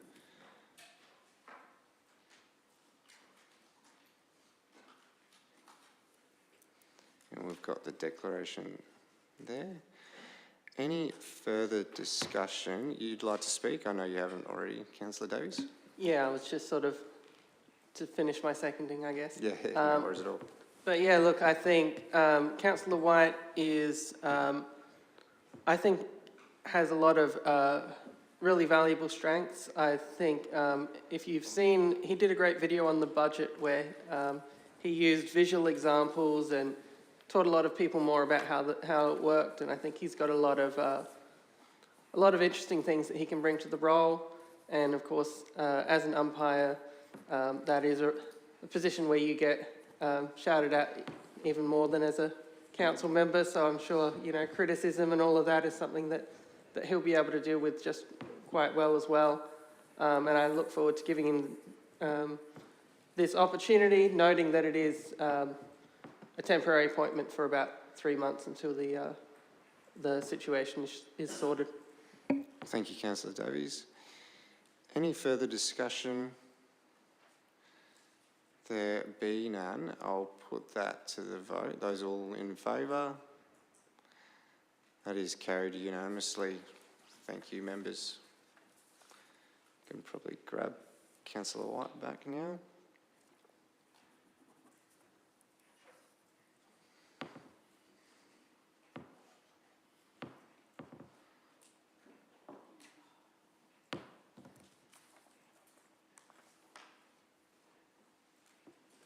Welcome back. Okay, members, we are now on item 9.2 on page 10. I do note there's a couple of, the CEO would like to say a few words before we enter into the debate. Thank you, Mr Deputy Mayor. Councillors, I circulated an email a bit earlier today just mentioning the fact that I'd like to assist Council with the deliberations tonight. I'd like to add to the first part of this recommendation that we actually remove a further item from the budget. And the wording, I'll just read the wording out for the benefit of those at home, that we decrease the budget for the 25-26 open space renewal program by $150,000 by removing the renewal of the irrigation system upgrades at Hemmerford Grade Reserve. Now, I'll note that they were borrowed funds, so what the effect of this will be is it will reduce our required borrowings by $150,000. Now, with that particular line, I'm sure there'll possibly be more work done at a later date, but for the purpose of this budget, it will not be included. My recommendation, I'm sorry, is that it not be included. If I may, Mr Deputy Mayor, just say a few words about the budget. I just want to perhaps talk about where we started and where this recommendation has ended up. So you'll note that we went out to the community with a 6% rate rise overall proposal, and that was to generate a surplus of $80,000. Now that was the first surplus for this council for many years, and in stark comparison to the deficit budget that we're in this year. It was setting the scene for a rebuild of the financial position for this council. Now, at 6%, the residential rate rise was $134 a week. Now, we went out to community consultation and the community told us very clearly that they weren't happy with the 6% rate rise. And in particular, the bit that stood out to me also was they weren't happy with the next 5 years of the 10-year, our long-term financial plan, where the next 5 years we had 6% rate rises indicated as well. So amongst ourselves, many discussions occurred, and I'm pleased to share with you, as is published in the agenda, I'm recommending a number of cuts to our budget. $495,000 in operational savings, so that's savings that we can directly use to reduce the rate rise. But also there was a large number of capital projects that the team, in the cold light of day, for two reasons. One, ran the lens back over it again, and I think I made the commitment early to the community that we would continue to review this budget. And the second lens was about focusing on the carry forward projects that we had identified. And the way we looked at that was, if we carry forward those works, do we even have the ability to deliver those works on top of the budgeted works that we were going to propose to complete? And the answer was no. We would have been setting ourselves up to fail. So it's prudent to actually not commit to those works. When you look at the combination of what those savings have achieved, it's actually produced an overall rate rise of 4.9%. And when you dig down to what that means to residential, it's actually 4.8% for residential. And that brings that down to an annual dollar figure increase of $93 per year. Also, it had a positive impact on our surplus. So our surplus has gone from $80,000 to $180,000. Now what that does allow us to do is to use those surplus funds to pay down debt faster than we might. And whilst council hasn't been able to go down as low as 3% that was asked for, the important view that council had to have here was look into the future. Because in any 1 year, council could cut the budget and make it fit. But we needed to take a view to what the 10-year view looks like. Now, if we reflect back on those next 5 year proposed rate rises of 6%. I've just pulled some numbers out just to share with you that if you look at our 10-year financial plan now, that we've overlaid this draft budget on, the next 5 years at this stage, say 4.5, 4.4, 4.5, 3.9, 3.2. Now, with any long-term financial plan, it will change every year when we work year on year to continue to find more savings. And one of the key things that has been embedded in this budget, and Council has put it in my KPIs, it's the service reviews that we're going to want to take through this next financial year. Because some of the feedback we've had from the community is absolutely correct. Yes, Council can cut its cloth to make things fit, but the key is to understand where we can make those cuts and the community is happy with those cuts. And that's what those service reviews will take the opportunity to look at during the coming year and beyond. Now, we won't be able to review all our services in the next 12 months, but we're going to look at services progressively with a view to how we can drive further efficiencies. I think there's two other points I'd just like to make, Mr Deputy Mayor, if I may. The conversation around CPI, the Deputy Mayor alluded to the fact that our basket of goods is different. And that is a correct statement. The CPI does not include things like bitumen, bricks, concrete, construction materials. So invariably, our cost escalation factor is greater. And the other thing I'd like to focus on is we had a heavy focus on ensuring this council was hitting its asset renewal targets. So Wendy and the team did some exceptional work last year where they put in place asset renewal programs, and this budget shows that we are achieving 100% asset renewal on sound asset renewal plans. And that, in terms of the challenges that we were coming from and looking to go to, I think this budget is an exceptional step for this council, and whilst I've been part of it, I think the council's been commended for getting to here, considering the amount of work that's gone in to get to this point. Thank you, Mr Deputy Mayor. I'll commend the budget to you. Thank you. Chris, do I have a mover for the officer's recommendation with that update as well, just on the screen? You're happy to move that way, Councillor Davies? Would you like to speak to that? Yeah, look, I just want to firstly congratulate the CEO and staff on continuing to find savings.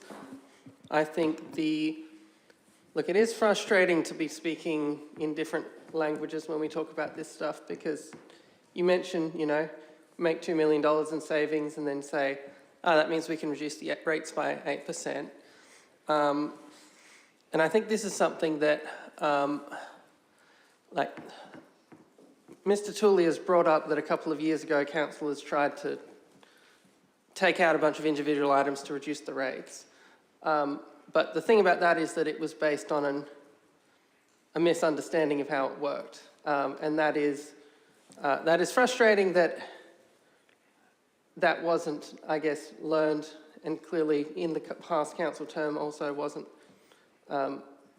taught, I guess. But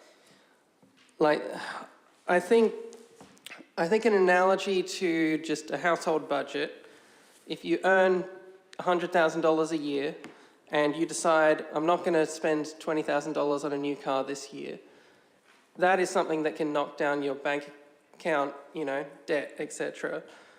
But that's not the same thing as taking a permanent salary reduction of $20,000 every year from then till forever. It's not.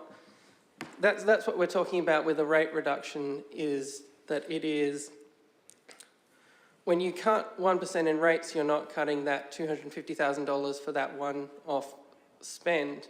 You're cutting it from every single budget going forward. And so that is just a permanent reduction in, the salary. So you might save $50,000 one year in your household budget, but you're not, that doesn't mean you're going to say, I'm going to take a $50,000 permanent cut to my salary, because that's not sustainable in the same way. So I think that's maybe something that is difficult to understand, and it does sound like jargon when people just say, oh no, that's actually going into the debt, that's not going into the... But it's not jargon, it is a legitimate... A one-off cost and a recurring cost are two different things. And that's what I am heartened to see in the cuts that the CEO is making, when he said things like, there were 2 staff positions that he reviewed and said, this is no longer in the organisation. That's not a one-off saving. That is every single year that staff position is not in the budget. Every single year from now on, $100,000 might be $1 million in 10 years, because that's just permanently not in the budget. That is something different from from the other example of the truck that isn't going to be this year because we haven't expanded the arborist team yet. Eventually that truck will come and we'll need to spend money on it. We've just decided we can wait for now. We don't have to do that yet. But that doesn't mean we'd make that saving and then say we're going to take a permanent $500,000 cut every year to the amount of money we're receiving, because that's not sustainable. That's a black hole of, $10 million over 10 years or whatever, if you've got a $1 million cut that you can't account for in savings that you make every year. So I just wanted to harp on that a little, because I think it is crucial to understanding how the budget works. And also on the staff positions, I think, because we do add staff positions every year, but the CEO has suggested 2 more staff positions, I believe, in this budget, but has also said 2 staff positions are permanently closing down. So even though there's an increase of 2 staff positions, there's an increase on 0 net staff positions. And that was happening under Mr. Inat, though less clearly articulated because none of us were really clear on it. But I know that, for example, when Erin Findlay, our Libraries Community Services executive, left, the executive team was reduced from 5 executive positions to 4. That was a permanent loss of a staff member into the organisation. So that year it wouldn't have been 3 staff positions that would have cut down. So I think just in terms of explaining how all this works, I think, yeah, not to get too hung up on the past, but I think one of the biggest failures of the past is just in explaining all of this, because I think a lot of us have been labouring under misapprehensions about how the budget works. But now that I do have a clearer and clearer understanding each year, I think I can see that the CEO is making real changes that will not just be fluff, not just fiddling with the numbers so that it looks good, but these are cuts that can make sure that we are going to be more and more sustainable every year. So I'll move the budget. Thank you, Councillor Davies. Did you have one more point to add there? Sorry, Mr Deputy. It was remiss of me not to actually mention, for the benefit of all, that whilst we have cut a heck of a lot out of this as all the feedback, there was actually some feedback that we got which asked for some budget items to be added back in or considered by the council. And the 2 items I'd just like to share, it's on page 16 and on page 24. The first, there was a request from the DADS group to provide funding for their program, and I'm recommending we provide $8,000 towards that program. And the other thing that we had a budget request on was that we waive burial fees for stillborn and premature infants and the burial fees for children under 10 years of age. And I'm pleased to advise that I've actually included those waived fees within the calculations for this budget. Thank you, Mr Deputy Mayor. Thank you for that additional information there, CEO. Do I have a seconder for this motion? Councillor Lorna, would you like to speak to it? Yeah, Will. Thanks for that, Deputy Mayor. The CPI has been brought up a few times already now. In my experience, pretty much it's always been used as a tool for employers to control pay rises. Unfortunately, with our previous CEO, that did not work out so well. The CPI is not a direct reflection of the cost to do business. It doesn't in my field or in the town of Gawler. The operations over the last 13 years or so have all had rate rises over the CPI and using borrowings to pay operations, and the situation is really up the shit, not right, sorry. Do I agree with the rate rise? No, not at all. No one wants to, say you're going to put your fuel up tomorrow. No, don't want to, but you're going to run out of fuel or we do this. You've got to put your fuel up, otherwise we're going to do it. And this chamber has a duty to provide a consistent direction to allow the town of Gawler to become and remain sustainable. I've seen members are trying to do just that, which started with not renewing the previous CEO's contract and going out to market for a CEO that will deliver. This chamber has and will continue to change the direction, change the culture and build transparent, efficient business models. There's a lot to do, but there's headway and there is a sense of working together. From what I've witnessed from council chambers previously throughout the years, it was a mockery. It was really bad, how people were treating each other and how they were not working together. I do appreciate the community and the members here presenting and taking the time to submit their responses.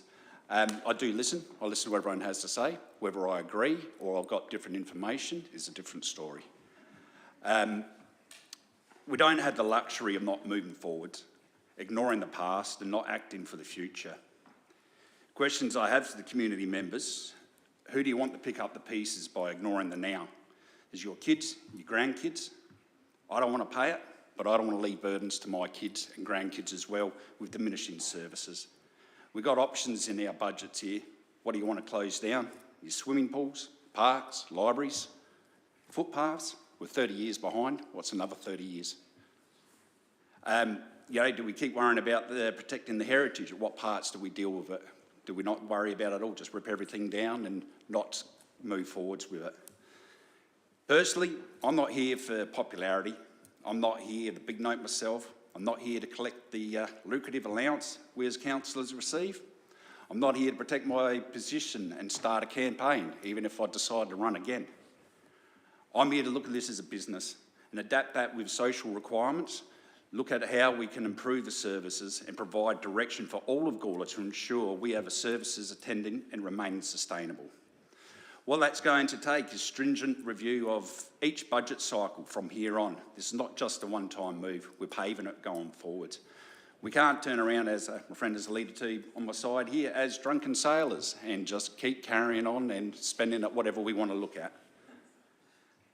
Community members need to ensure that you're looking at who's going and running to the council, that they won't fold for the feel-good and showboat to get attention or re-election. The majority of the council rejected the last budget due to not trust in the process. I feel this time more comfortable in all the work that we've done in the chamber, in the briefing sessions, which a lot of you guys haven't actually been able to come and see, so we actually understand what's going on, has built a better process and trust and understanding, and has built, and I feel, is a lot more transparent than it ever has been. We shouldn't have to pay for the past, but here we are. We need to ensure the future is not further burdened due to the lack of direction and action. So I will back the work that has been done to now and vote in favour of this motion, and that's what I've got to say. Thank you. Thank you, Councillor Lorna. Do I have any further discussion? You'd like to speak, Councillor Koch? I've just got a question through you to the CEO. Yes. I just want to get some clarification on the 12th Street work and the Bluestone, because we did have a motion in February about that. Thank you, Councillor Koch. Mr. CEO. Thank you, Mr Deputy Mayor. Thank you for the question, Councillor Koch. I did foreshadow, and some members of the community will hear that, I was going to seek Council's guidance about the treatment of 12th Street, whether it's going to be Bluestone or concrete curb and channel. I've chosen not to put it before Council this evening for a couple of reasons. One, I didn't want to complicate the budget process, to be honest. And the second is I had a good conversation with Wendy and her team today, and they've assured me that we'll reasonably shortly have firm quotations for that work, so that when I do bring it to council, we won't be talking about hypothetical differences. We'll actually be talking about quoted work. And when we combine that with the historical information, council can make a more informed decision. So that was my reason for not presenting it to you this evening. Thank you. Does that answer your question, Councillor Koch? Yep. Yep, no worries at all. Any further discussion? Did you have something to say, Councillor Sample? Yes, thanks, Nathan. Look, how proud I'm sitting here tonight hearing what you said, Mick and Cody, and this is the way we want to go forward. And I've heard what everybody said tonight, and I feel for all of those people. And without a doubt, the amount of people in this community that are helping other people is just mind-boggling. But it's the sort of thing that is part of our community, and we've got to try and grow and work together with it. On Saturday, for anybody that did there, I know I saw Ian down there as well, down at the Oval, the showgrounds and all that down there. Now, that costs a lot of money for this council to be able to do through the team and all that sort of stuff. Man, oh man, I wish everybody had gone down there on Saturday. You couldn't move for people. I nearly couldn't even get in the gate because there were so many people there. So I went around to talk to all these people that are involved, and roller, what do they call it, roller hockey and so forth. And I said to this lady, oh, you're involved with this, because I didn't know. You know, I mean, a lot of us don't get to go to all these things that are happening. She said, yes, there's 450 people competing here every Saturday. I said, you must be joking. She said, no. And their parents with little kids and all that sort of thing. There's football, there's hockey, there's everything happening. And that's a little part of what Gawler's all about.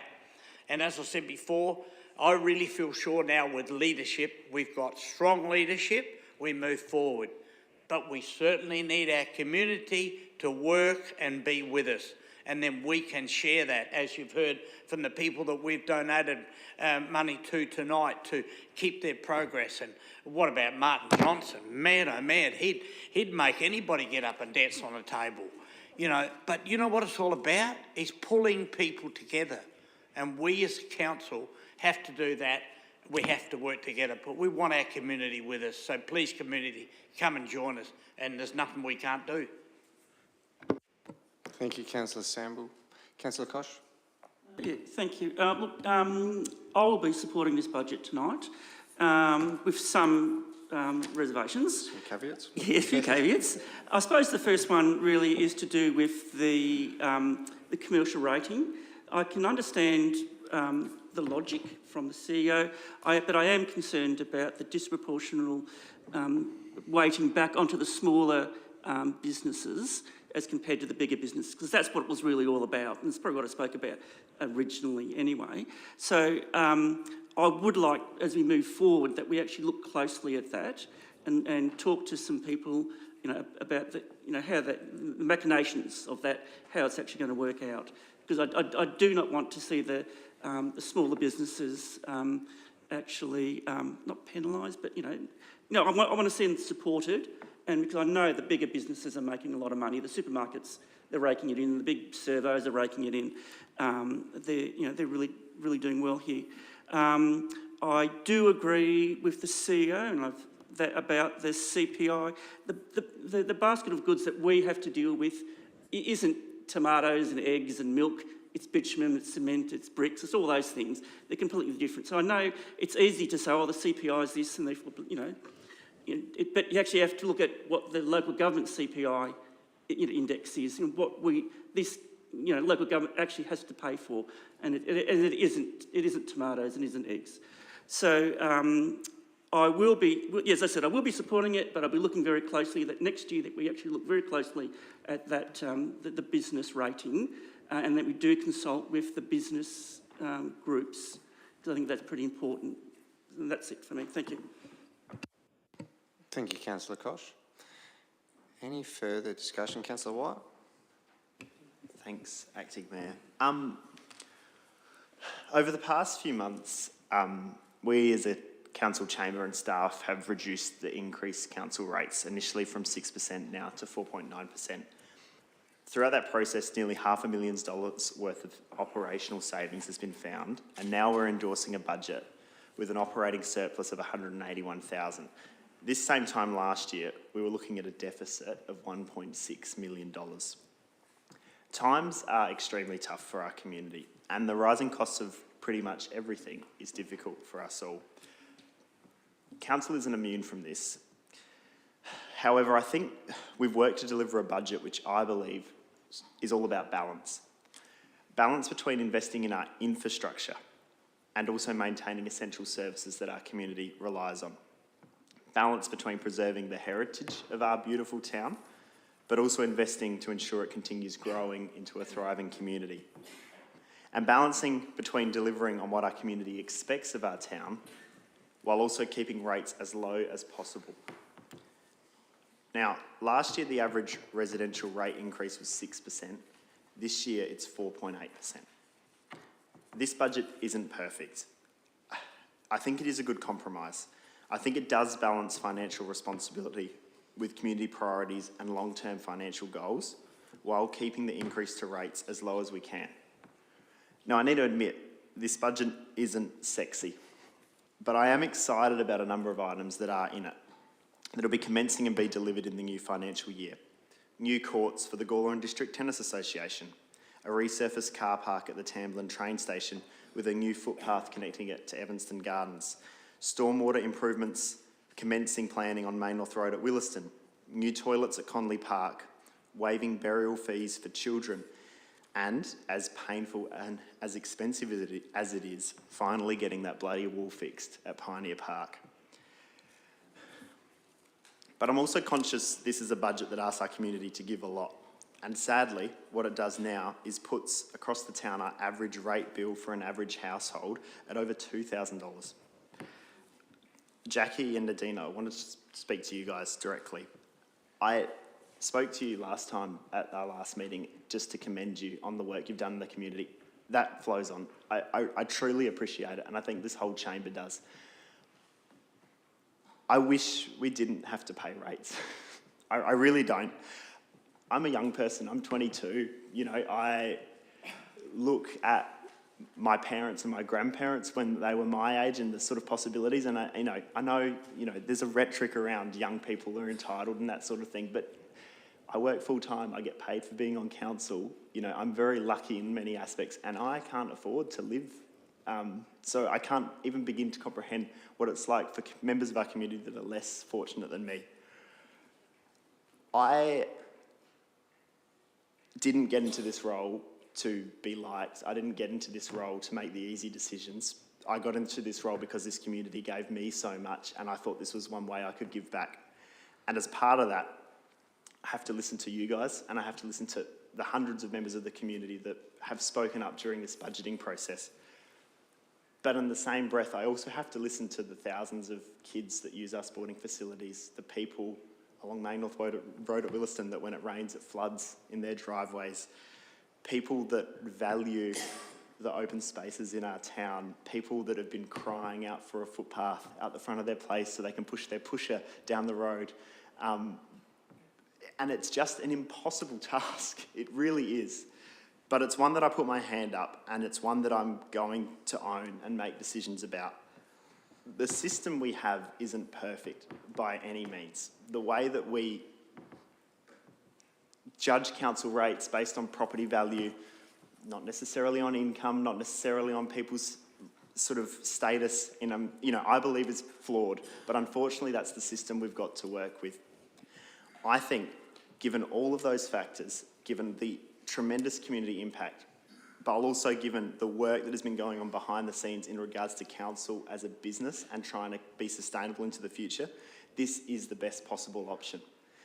And I know that's hard, and you don't have to agree with me, okay? That is absolutely fine. I am just so concerned that if we don't get this right and if we don't stick on track over the next couple of years, this council is going to crumble, and I will be paying for it as I try to bring my family up in this great town. But what I want to caution this chamber on, and this staff and the administration, is that our community has given us the responsibility of managing their money, and they're paying the price. And I can absolutely guarantee that they're not happy with us. But what that means is we now have a responsibility to ensure that we deliver the best outcomes for our community. And this is a test. If we cannot prove this, I will be calling it out, I will be outraged, and as we should be. This is a great community, and I'm so proud to be part of Gawler. And it pains me to be supporting a budget that has yet another rate increase for our town. But I know, with everything that I've explained, this is the best option that I'm going to be voting on tonight. And again, I just want to thank the community for their input. I want to assure you that you are listened to, but also it's okay to be frustrated, and I'm sorry for that. All I can do is sit here and support a budget that I think is going to be the best outcome for the broader Gawler community. But please note that we have a huge responsibility to ensure we now deliver for this great community. Thank you. Thank you, Deputy Mayor White. Any further discussion? Councillor Vallelonga?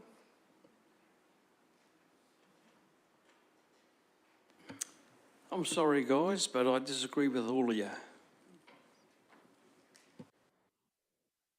That's right, disagreement is allowed. It's democracy.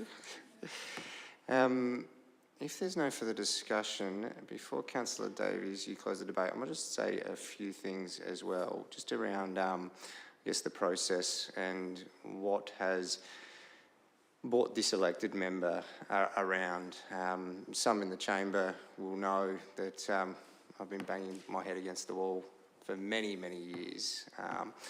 And the main themes being around, I can't support rate increase if I can't show return on investment. I can't support rate increases when we're not focusing properly on our fundamental services, but focusing on other projects that maybe we couldn't afford or need.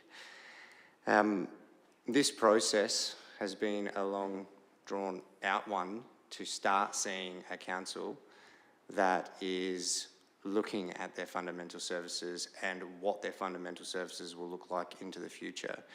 And that has a lot to do with Wendy and her team as well. You know, even just the broad understanding of $450 million plus worth of assets now that are likely to grow closer to 600 in not the too distant future.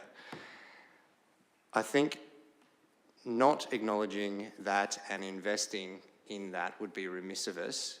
However, I think it was remiss of us to be using our borrowings to pay our operations and not having our borrowings to be able to produce the good debt mentality that this business needs to be able to not only fund the new capital works that are going to come into the future, but also spread out the burden over generations.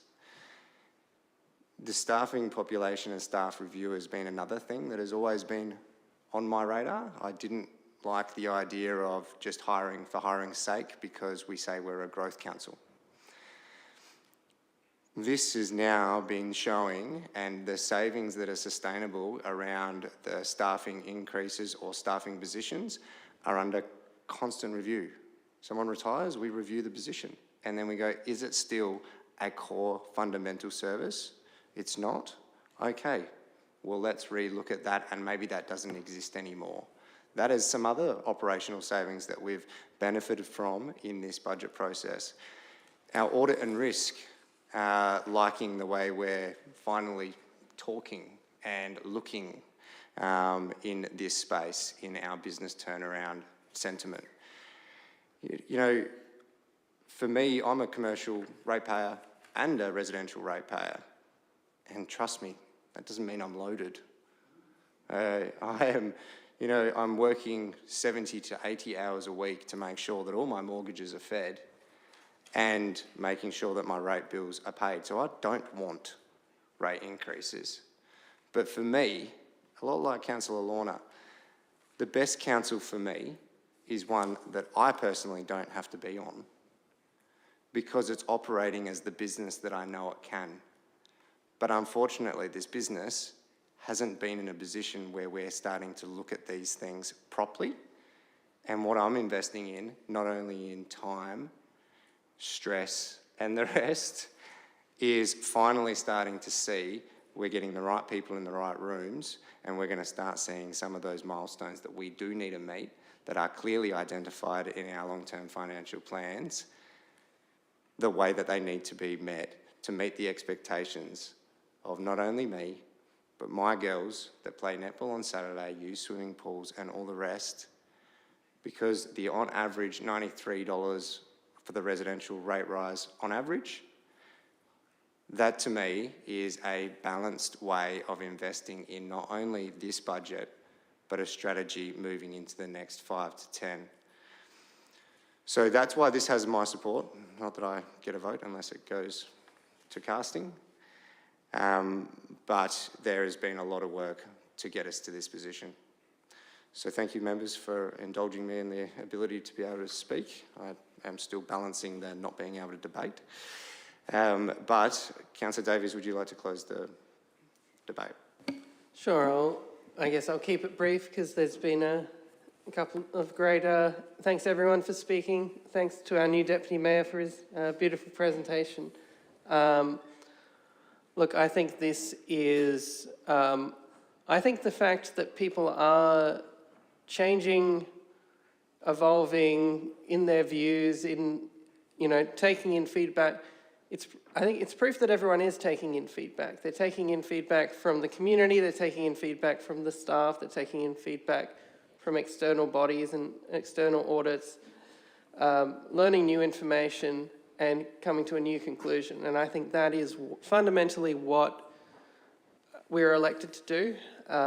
Like the reason we have a representative democracy rather than a direct one. The reason why, rather than just asking every member of the community to vote on each thing, we say, we trust this person to learn and do this for us, is because, you know, not everyone has time to go into several hour-long briefing sessions and that sort of thing.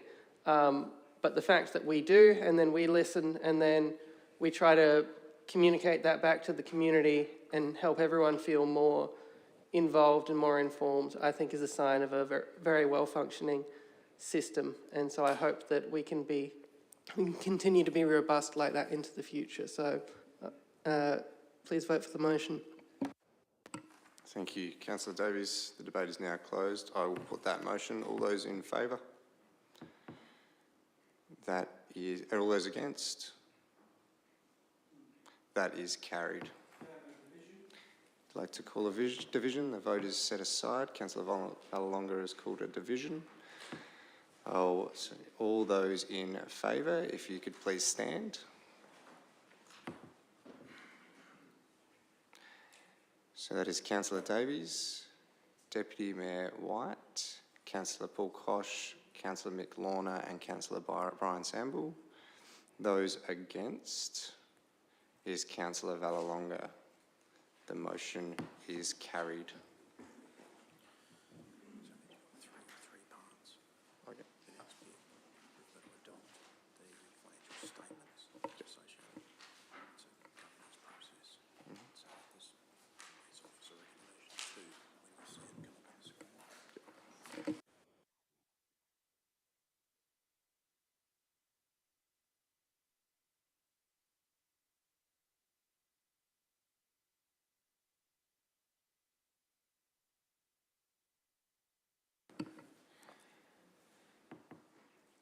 So we're just moving through the agenda.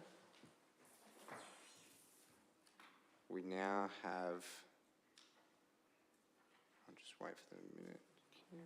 We have the officer's recommendation number 2 with the adoption of the annual, oh, sorry. Do you want to jump in there, Mr. CEO? Just just if I might clarify, Mr Deputy Mayor, just for a governance process, the Act wants us to adopt our business plan, which essentially is the budget, then it wants us to adopt the financial statements which support that, and then it wants to adopt the rates on the dollar and the valuations, etc. So it's a three-part process, which is a bit frustrating, but it's what our Audit and Risk Committee and our governance professionals would love to see. Thank you. Thank you, CEO. So I have the officer's recommendation up on the screen there, which again is the three parts of that item split out. Do I have a mover? Councillor Davies, you're happy to move that way? Would you like to speak to it at all? I think we sort of covered all three of these motions in the first place, thinking we were speaking to them all, so I don't think there's much more to say. No, that's fair enough. Councillor White, you're happy to second? Sorry, Deputy Mayor, happy to second. Is there any further discussion? No, so if you're all happy, I'll put that motion. All those in favour? That is carried unanimously. Just moving through to Officer's Recommendation 3. We have the adoption of valuation declarations of differential general rates. Do I have a mover? You're happy to move that way, Councillor Davies? You're happy to second, Councillor Lorna? Any discussion? There be none, I'll put that motion. All those in favour? That is carried unanimously. Thank you, members. We are now on item 9.3 on page 58. You're happy to move that way, Councillor Lorna? Thank you for that. We had a good presentation here a week ago, 2 weeks ago. I don't know exactly how it was. Look, it's a good project. Best part is that there's no money coming from the town of Gawler at the minute for that. The only thing I will be wanting to make sure is that the council staff and ECW, I think it is, I forgot, GEC, sorry, I've forgotten the acronym for it, really make sure that when they start pulling trees out, the community knows what's happening and why, and it's not just rip them out willy-nilly and have a debacle. Please and thank you. I don't know if that was moving the motion, but there we go. That's what I had to say. Absolutely it was. Thank you, Councillor Lorna. Do I have a second for the officer's recommendations? I saw Councillor Vallelonga's hand up first. Did you want to speak to it all, Councillor? I agree with everything that Mr Lorna said. Thank you, Councillor Vallelonga. Did you have a question? Oh, no worries at all. Did you want to add anything to the debate? No, we'll probably add to what was said tonight, and also to know that, I mean, this is a very beautiful place of Gawler, and the Gawler Environmental Centre and the Northern and York Landscape Board and all these people, you know, like, when we can support in any way, whether it's with equipment or whatever it may be, but as has been said by, you know, Councillor Launer and others, and that it's great that other people and other organisations are helping us keep our sacred sites or our beautiful sites that we have in our town. The amount of people that use Dead Man's Pass and it's just a very beautiful place to be able to spend some time down there with the family and things like that and so forth, and catch a yabby or get bitten by a spider, but that's all good fun. So it's great to see other organisations helping us to make it better. Thank you, Councillor Samble. It was seconded by Councillor Vallelonga as well. Now, we do have a variation highlighted on the screen there, mover and seconder. Are you happy to accept the variation? Yep. You happy? Yep, Jim, no worries at all. Councillor Kosh?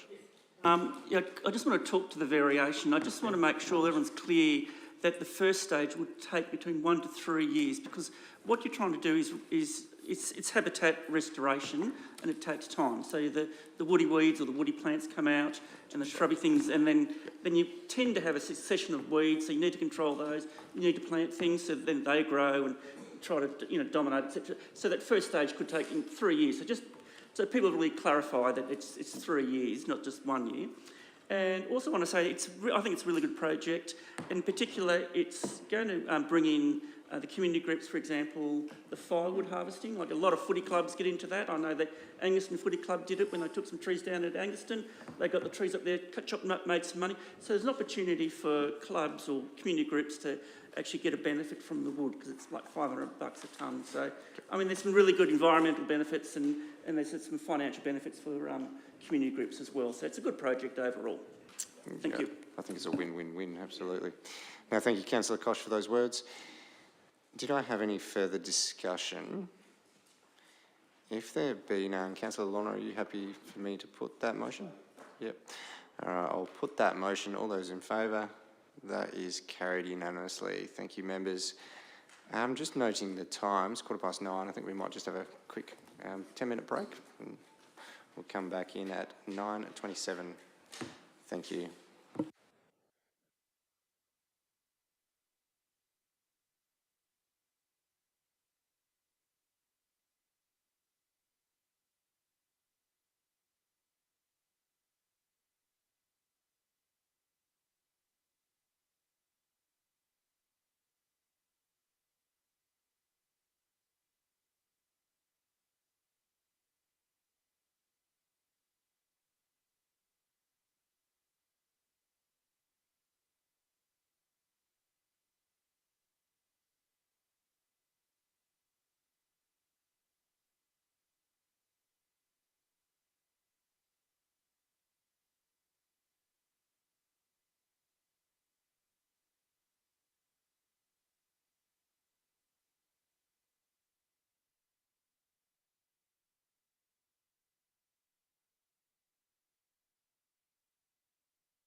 So if everyone can find their seats, please.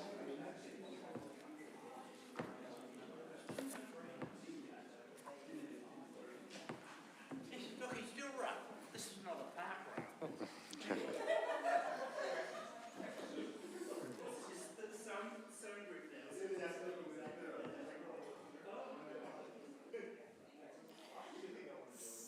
Thank you, members.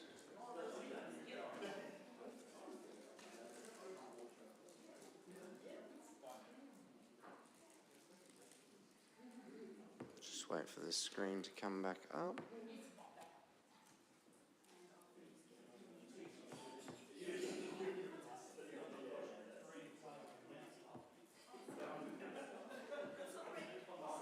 That's all right.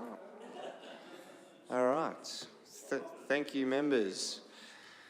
Okay, so we're on item 9.4 on page 65. Do I have a mover for the officer's recommendation? You're happy to move that way, Councillor Samble? Would you like to speak to it? Yes, I'm certainly happy to move it, but I would just like to say the community has spoken to me a number of times, and especially from, one member in the community, for instance, that came to me and said that when people are acknowledged as a citizen of the year or something special in the community, you know, that they've done and so forth, that how can their names be put forward? Now, I certainly know the three that have been, the two that have been put forward there, and certainly worthy of a name and so forth. But I just wonder if it's an opportunity, if we can maybe sometime, Andrew, speak to, or have Jordan come along. Is Jordan in charge of that thing? Because we're having a lot of streets coming up soon that we'll need names for, that we do a little bit more emphasis on emphasising our citizens past and present that have done special things. For instance, you know, you might remember there was the swimming pool because I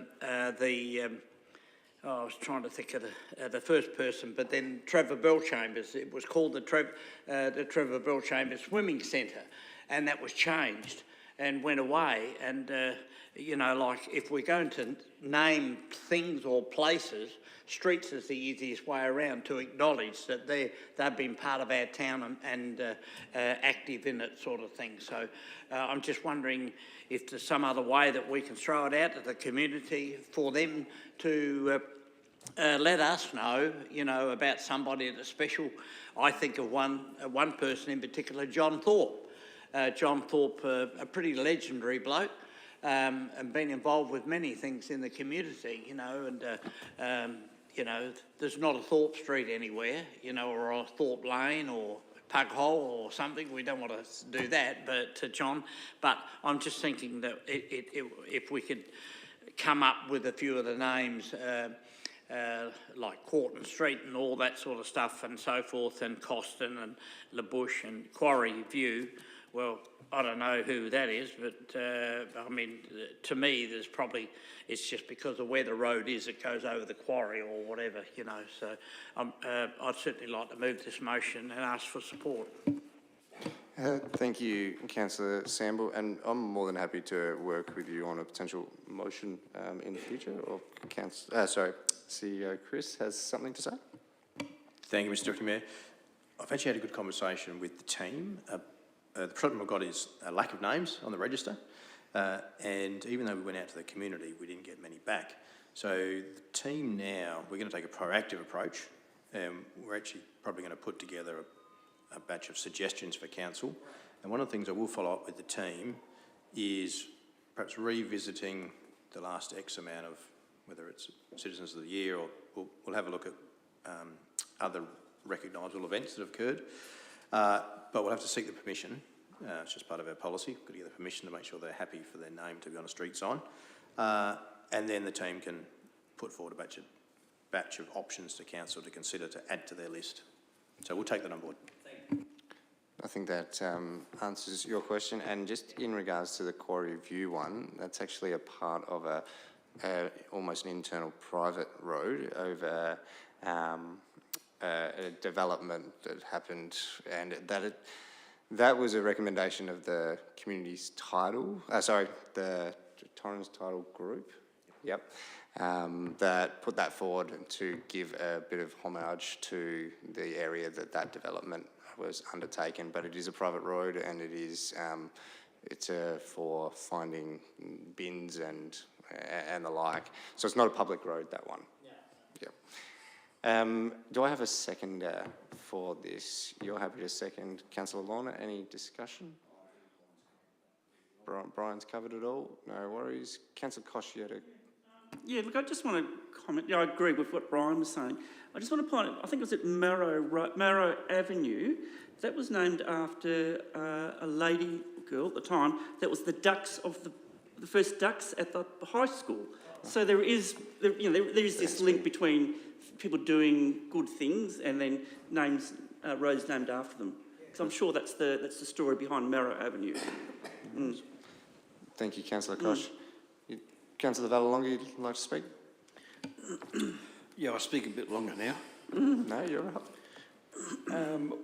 I agree 100% what they just said, and I agree with that. But what we should be aware of, make sure that we keep the names easy to say, yes, and easy to find. I still can't say that new road. Schimmelpenninck, what do they call it? Schomburg. Schomburg. I still can't say it. Don't get me wrong, I'm not knocking it, but it's everyone says to me, what's that name? Yep. That's what we should be aware of. Jack Cooper Drive, fantastic. He was a rookie in Gawler many years ago with a horse cart. Fantastic, easy to say. No worries. Thank you for that feedback.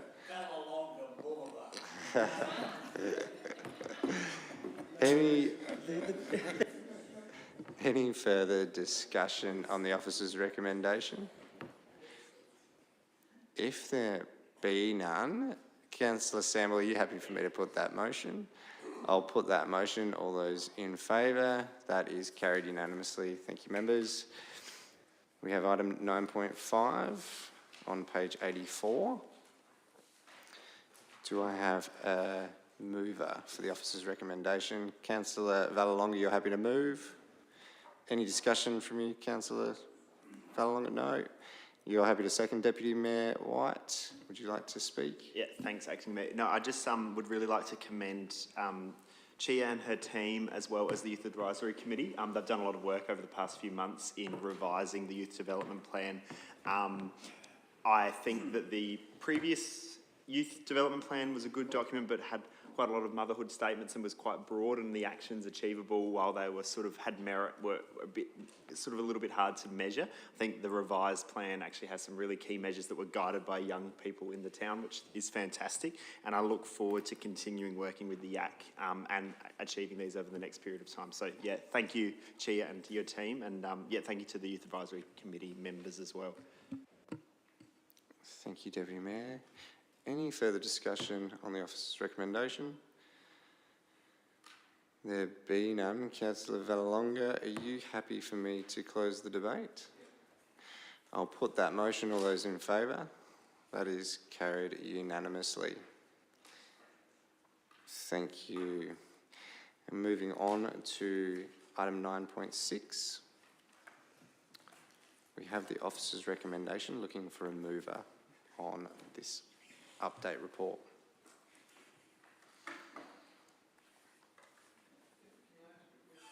You can ask a question, yeah? Yeah, I'm not sure. There's 4 recommendations here, and I'm not sure what any of them really mean. Are you happy to provide an explanation there, CEO? Yeah, through Mr. Deputy Mayor, let's just walk through the recommendations one at a time. Now, obviously, the team have put together a report, which was a result of a council resolution. So they're bringing a report back, as was requested previously. Now, what they'd like to suggest to you, option 2, is that any future historic wall grant applications for the remainder of this financial year, which is only a few days hence, be available within our local heritage grant bucket of money. Then they're suggesting we pause historic wall grant funding until such time as a review and management strategy is presented and considered by council. Now, what that's code for is we've obviously done an assessment of our own walls and come to the understanding that we've probably got some issues that we need to look at, and at this stage we don't know what they're going to cost. But also, what have I missed with this one, team? Anything about private walls? If we go to point 4, just moving on, we're saying that for the future year, so 25-26, that we fund any applications within our local heritage grant, rather than putting new money into the historical wall fund. So we've got to pick one of them. No, you need to do them all, because one's simply saying note the report. The second one saying, look, do this particular action for 24-25. Point 3 is saying, look, we just need to take a pause for a minute because we're doing some evaluation work on our own walls. And 4 is just acknowledging, in essence, we're not recommending putting any fresh money into this fund, and we're saying utilise an existing pool of money. Hopefully that's Mr. Deputy Mayor. So it's pretty much we're reviewing something and we don't think our model is currently the best. So give us a minute. Are you happy to move that way, Councillor Davies? Would you like to speak to it? Yeah, look, it's fairly simple. It is, look, the motion is a little complicated to work out, but it is fundamentally a fairly simple motion. We're just saying we are pausing new funding to the historic wall grant, but any new ones that come through we'll just continue to pay for on the funding we already previously put aside. Yeah, happy to move this. If I may, just to hopefully not complicate matters, I think if you read between the lines on the report that was in here,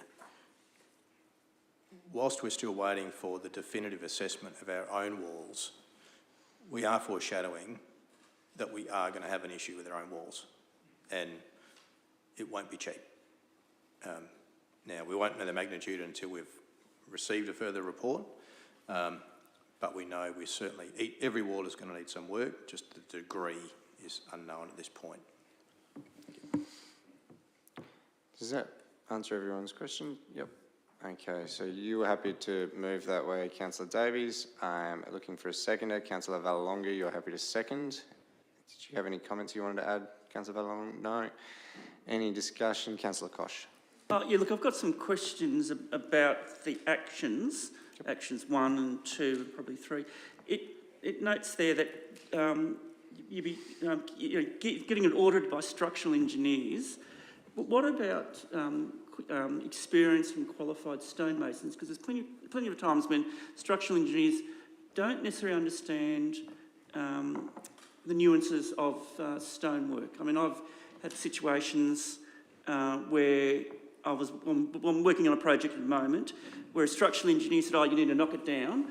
And we actually got in a very experienced stonemason, and he said, oh, look, there's not much here to do. We could do this, you know, we could put some drainage in, there'd be a bit of property, a bit of there, and the department that we're working with said, okay, I accept that. So it was only after we actually got the highly qualified stonemason that actually overturned a decision that they were going to make. They were going to knock down a building, and now that building's been saved, and potentially the project will move forward. So I think we had the same issue over here. This wall over here was going to fall down, and we got a really good stonemason in. They propped it up, and it's good. You've got all the walls on Light Square. They're all falling apart. They got that stonemason in. They're looking fantastic, and eventually all those walls will be rebuilt So I'm just wondering why we're not actually including stonemasons in the assessment process, because they could actually give us a different view as compared to a structural engineer. That's my question. Thank you, Councillor Koch. Good question. CEO Chris. You're jumping in so much, I think you're part of it. sorry about that. Okay. All good. Value add, I'll give it. It comes back to the council resolution on page 130, just back a page. And council actually specifically asked that we conduct the audit by a structural engineer of the heritage walls. Now, there's a reason for structural engineering in this case, and it's in the second line there, and it talks about that they might support a building, road or other, including walls supporting high street assets. So these aren't, the walls we're talking about largely aren't low freestanding walls. And if I can refer to High Street for a minute, we've actually got a wall that's actually supporting a road. So I think we're going to get the report, obviously from the structural engineer. When it comes time to actually do any work and undertake things, I imagine that's the point we might reference your stonemason. But for this work, and because we live in a highly litigious environment, we need a structural engineer to give us a level of comfort around the risk around these walls. Yeah, look, I understand that, but I'm just concerned that the structural engineer may not have that nuanced understanding of stone walls that stonemasons have, and they'll give us a report that will say, "Oh, we'll just knock it all down," because it's, it doesn't have the footings or the whatever. Whereas that wall could have been there for 100 years. Yeah. And I certainly don't disagree, because, absolutely the engineering details of the modern day certainly don't align with the way that it was built, but that also doesn't mean that you should knock everything down. And I think the vetting process will be item by item. So I think, as the CEO is alluding to, when we do have a retaining wall that is talking about retaining, whether that's road loads or pressure against the back of the wall, like drainage solutions before failure are things that need to be looked at, and structural engineers are going to be able to provide a bit of detail, like typical details as well, to hopefully avoid the point of no return, which that's the point where you start ending up with a wall failure, and that's where we might have to do our homework and our peer reviews. Our low-lying fence and details that do provide really great amenity. The Light Square example is actually a good mate of mine as well doing that work. And the drainage stuff that they did behind provided the confidence that the repointing and dampness that was rising will actually now not keep on happening. So I think it's going to be a case by case, but absolutely understand what you're saying. You don't want to get to a point where we asking for a structural engineer's opinion, and the opinion is just as simple as it doesn't comply with modern day code. Because realistically, they have to say yes, but you need to understand, we need to understand as a council what options we have, acknowledging that it might not apply to modern day compliancy, but the risk is low of complete failure because we're going to implement these strategies. So I hope that provides a bit of context. Yep. Look, for example, I just want to go back to the wall just over here. Yep. That was operating as a retaining wall. They took the soil away, they put drainage in, and the stonemason actually just propped it up again. Yep. It's sound. It's fantastic. Yep. And yeah, so I'm just concerned that we're going to just not take into account, the stonemasons and all their experience, and the strength and the integrity of the wall that's been there for 100 years. That's just my concern. And I think that comes down to that peer review model and understanding why we're asking the question. Coming from construction, I've had conflicting engineer opinions multiple times in my career, and you need to assess which opinion you're going to follow for the outcome that you're trying to get at that time. But again, it is about that case by case, and then not one size fits all, because if we go out and ask an engineer, are these heritage, is this heritage infrastructure structurally sound, you're going to get a no. You're going to get a no. No, sorry. Does it comply with modern day compliance? You're going to get a no. Yeah, but you have to be willing to ask the right questions, and understand the reason we're even asking the questions in the first place. And I think the reason we're asking the questions in the first place with this particular report is based on the maintaining as much as we possibly can. But we'll feel all that out. Sorry to jump into the debate there. Members, any further comments? Yeah, absolutely, Councillor Lawler. Just in regards to what you're actually saying already, Councillor Kosh, is you're already asking those questions and bringing it to the forefront to what we're talking about. We've got expertise here in the place too. I also deal with engineering issues quite often, and a lot of times Wendy would deal with lots of engineering issues and things being over-engineered sort of thing. So if we've got the council that's prepared to ask the questions and see what's going on, then we've got a bit more direction to move forwards with it. So I'm comfortable with how it's sitting at the moment too, so good. Thank you, Councillor Lorna. Any further discussion on the officer's recommendation? There being none. Councillor Davies, would you like to close the debate? No? You're happy for me to put that motion? I'll put that motion. All those in favour? That is carried unanimously. Thank you, members. Moving through to item 9.7, the monthly finance report. Page 156. We have an officer's recommendation. Do I have a mover? You're happy to move that way, Councillor Vallelonga? Do I have a seconder? You're happy to second, Deputy Mayor? Any discussion? Please pass on, Renee, to the team that we do read these. No further discussion. Councillor Vallelonga, are you happy for me to put that motion? I'll put that motion. All those in favour? That is carried unanimously. Thank you. We're on item 9.8 on page 162. We have the officer's recommendation to continue through with the appointment. You're happy to move that way, Councillor Davies. Would you like to speak to it? Yeah, look, I'm very happy to support Alison Ashby, who's done a great job. I'm sure Councillor Hennessy would say the same if she were here as the presiding member of the PMP. I am realising, as I reflect on this, that I guess I am currently the acting chair of the PMP, so I'll have to look into that while Councillor Hennessy's on leave. But yes, very happy to support this. No worries at all. CEO, you'd like to make some comments? It's just for Susie to note my conflict of interest on the matter. I'll stay in the room, but but I just need council to know that I'm conflicted and I should not give you any advice about this matter. No worries at all. Thank you, CEO. Governance advice. Do I have a seconder for this recommendation? You're happy to second. Councillor Sample, would you like to speak?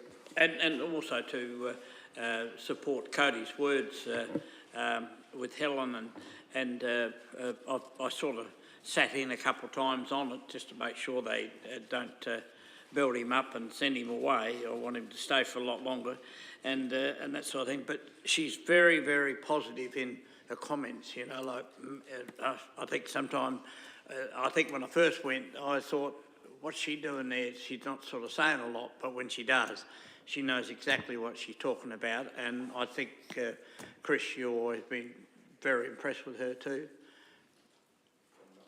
Oh, he's not allowed to answer, so sorry. Oh, yeah, he's dodged the entrapment there. No, I certainly support the motion. Thank you, Councillor Sample. So we've got Councillor Sample seconding that motion. Do I have any further discussion on the officer's recommendation? There be none. I might just make a couple of quick comments, if I can, before we close the debate. Alison has been an integral part of the selection team and now rolling through into the performance management process. To be honest, she has been a really good asset and that independent and brought a lot of experience to the table. But the continuation of her appointment, I think, is, and props to Alison, absolutely, but I think it's a natural progression, because having her knowledge in the recruitment and what we wanted, and then actually assisting roll it out through the performance management process in a in the time up until 2027, I think actually is a good process because it does follow through that selection to performance management. And that's why, you know, I think this is a good move for the business to undertake at this point in time. I'm sure we have some other great independents out there, but any other independent wouldn't be armed with what experience Alison has with the town of Gawler for the selection of the CEO. So with those comments said, thank you members for indulging me there. Are you happy to close the debate, Councillor Davies? No, you're happy for that? I'll put that motion. All those in favour? That is carried unanimously. Thank you, members.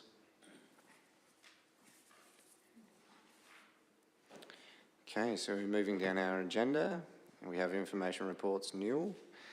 We have our recommendations from committees on page 166 around the Gawler Heritage Collection. Do I have a mover? You're happy to move that way, Councillor Koch? Would you like to speak to it? You're all good? Do I have a seconder? You're happy to move that way, Councillor Samble? Would you like to say anything at all? No? You're all good. It's certainly very well organised and very proud to be there. Mr Barrett always stars in that, and it's good to hear him. He's got an answer for everything. Thank you very much, Brian, for not saying any words but saying words. Thank you. Do I have any further comments? There be none. Are you happy for me to put that motion, Councillor Koch? I'll put that motion. All those in favour? That is carried unanimously. We have external body reports on page 170 for the Economic Development Funding and Delivery Model. Do I have a mover for the officer's recommendation? You're happy to move that way, Councillor Vallelonga. You're happy to second. Deputy Mayor, any comments? Yeah, absolutely. Thank you, Acting Mayor. Just very briefly, I think while I don't sit on the panel and I note Councillor Solomon's absence tonight, I think this is a really good proposal that has the backing of the Business Gawler Board. I think in regards to the Economic Development Office specifically, and now that that's gone through and the budget's been endorsed, I think the advantage of it is a bit of a trial run for the next 12 months, and I do think that not only does it provide council, I guess, a bit of an experiment to see how we can work differently with Business Gawler, it also provides the business community and Business Gawler, their board and their members, an opportunity to see how this works with council. So I just want to thank Business Gawler as well as council staff that have been working on this, and I look forward to seeing how it goes over the next 12 months. Obviously, the recruitment of that staff member will be a key part in that, which, you know, the work starts tomorrow for our CEO, I'm sure. But I think that it is also equal as important that in this time in 12 months we come back and review that model, see how it works, but also make sure we work with our business community because they are an integral part of our community. And I think this model of what was developed in order to get to where we are is a really positive, and I think that it can be brought back in whenever the time suits, if that happens to be in 12 months' time. So yeah, thank you to all involved. Thank you, Councillor White. Any further discussion? If not, Councillor Vallelonga, you're happy for me to close? I'll put that motion. All those in favour? That is carried unanimously. Thank you. We have questions on notice nil. We have questions without notice, members. Any questions without notice? I believe that's nil as well. Thank you.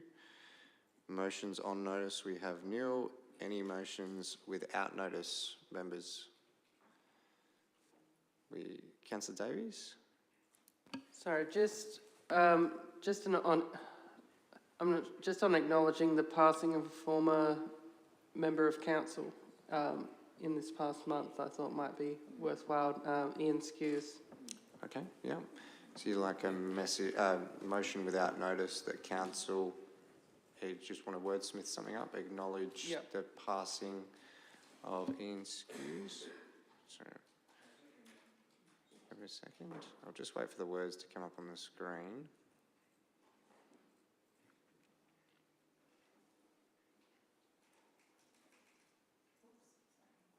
It's okay.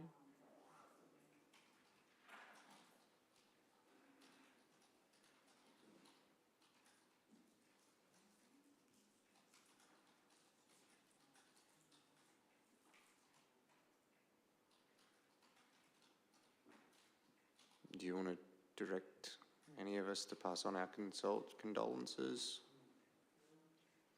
Yeah? Yeah, look, I'll just have the motion. I'm sure there are people here who knew him more, but definitely someone who was a former Citizen of the Year and local councillor and more, and so just thought it would be worth having the motion. Are you happy with the wording on the screen there, Councillor Davies? Yeah, no worries. Well, we'll accept that motion. So you're moving that way, and do I have a seconder? You're happy to second, Councillor Vallelonga. Any further discussion? So, very respectful motion there. Thank you, Councillor Davies. Are you happy for me to put that motion then? I'll put that motion. All those in favour? That is carried unanimously. Thank you. Okay, so we're moving on to council member attendances and activities.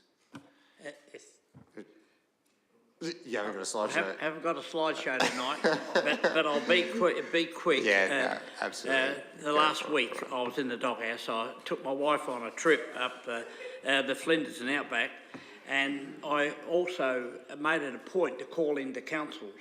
And one of the things that to do with visitor information centres and things like that. And I went to Burra, Clare, Jamestown, Peterborough, Orroroo. For anybody that doesn't know, there's only 2 letters in Orroroo. That's a joke, come on. And Hawker and Maree, there's nothing. You can't find out nothing when you get to Maree, so I hope they're listening. But it was very coincidental of how powerful tourism is in the outback, and there's no facilities for it. And I've already made contact with Trevor Wright from William Creek, who is a very advocate for promoting tourism. But certainly the places I went to, especially Orroroo, where our previous CEO was acting CEO there for a couple of months, and I went in there and spoke to the person in there and had a beautiful display like we are thinking of doing, you know, and that's the way it's all changed. Every one of those towns and so forth, Peterborough especially, is very much involved with tourism, but they've got no tourism officer now, so we're doing the right thing, I'm pretty sure there.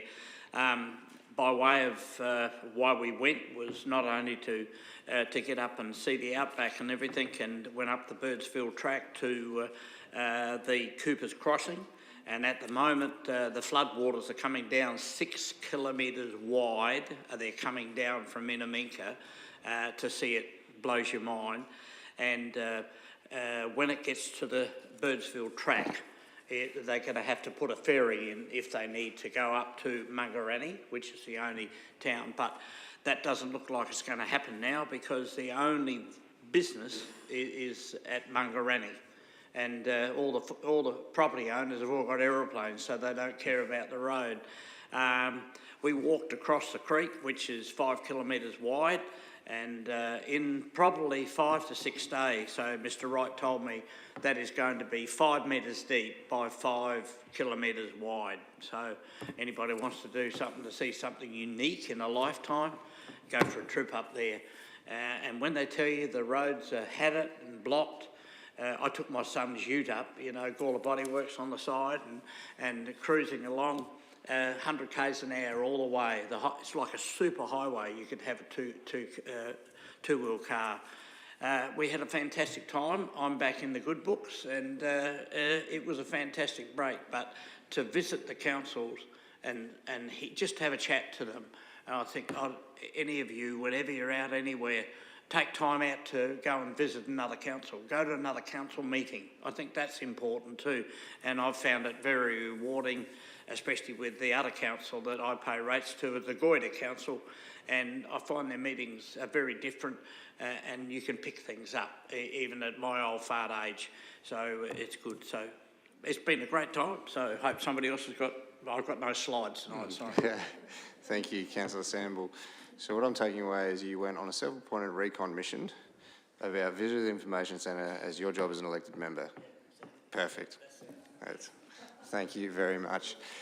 Councillor Davies, thank you for your service too, Brian Samble. Yeah. Just to briefly mention the National Reconciliation Week breakfast, which I think was quite good and quite powerful. And it's always good to hear from Jack Buckskin. And I think it was just good to also just have staff and volunteers and that just around tables connecting as well. Thank you, Councillor Davies. It was a good event, absolutely. Any other further council member attendances? Oh, Councillor Vallelonga, hit me. Well, I went to the football match the other day, and it was good to see the CEO, the Mayor, Councillor Davis, Isaac, a couple of politicians, and it was really good. So, and it was a really good day.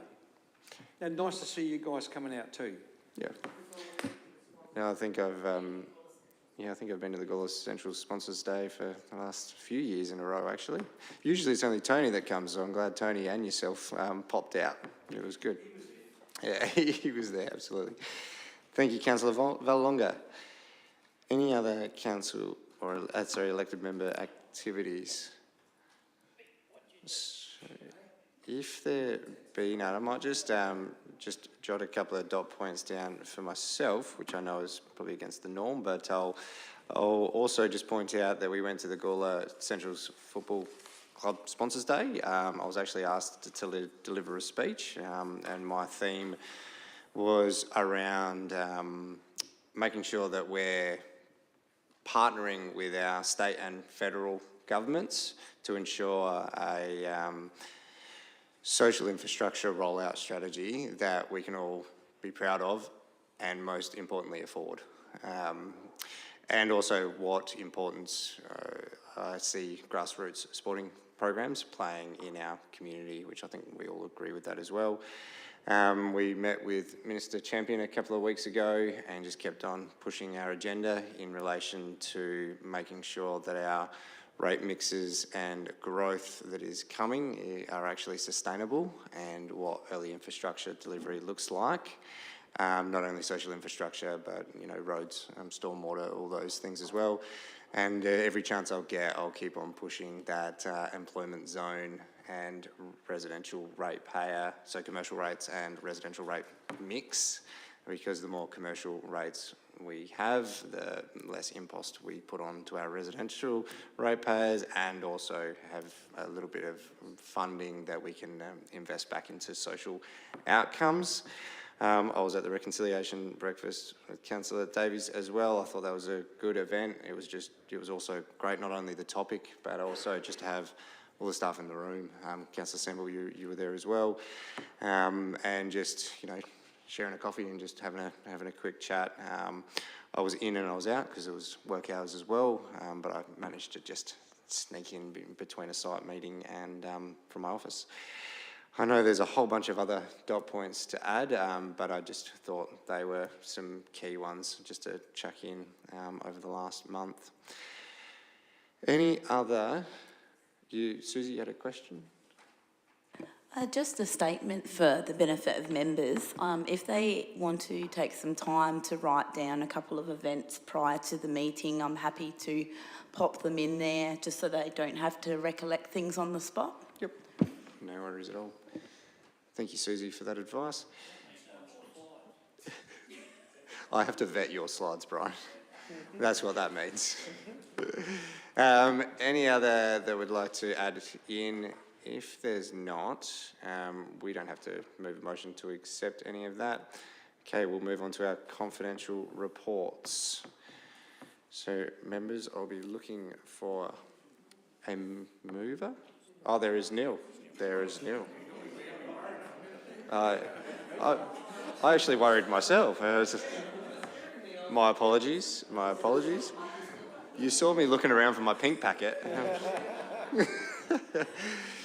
Yes, no, sorry, Neil, I'll close that meeting. I'll close the meeting at 10:09. Thank you very much, members, and for those tuning in. Thank you.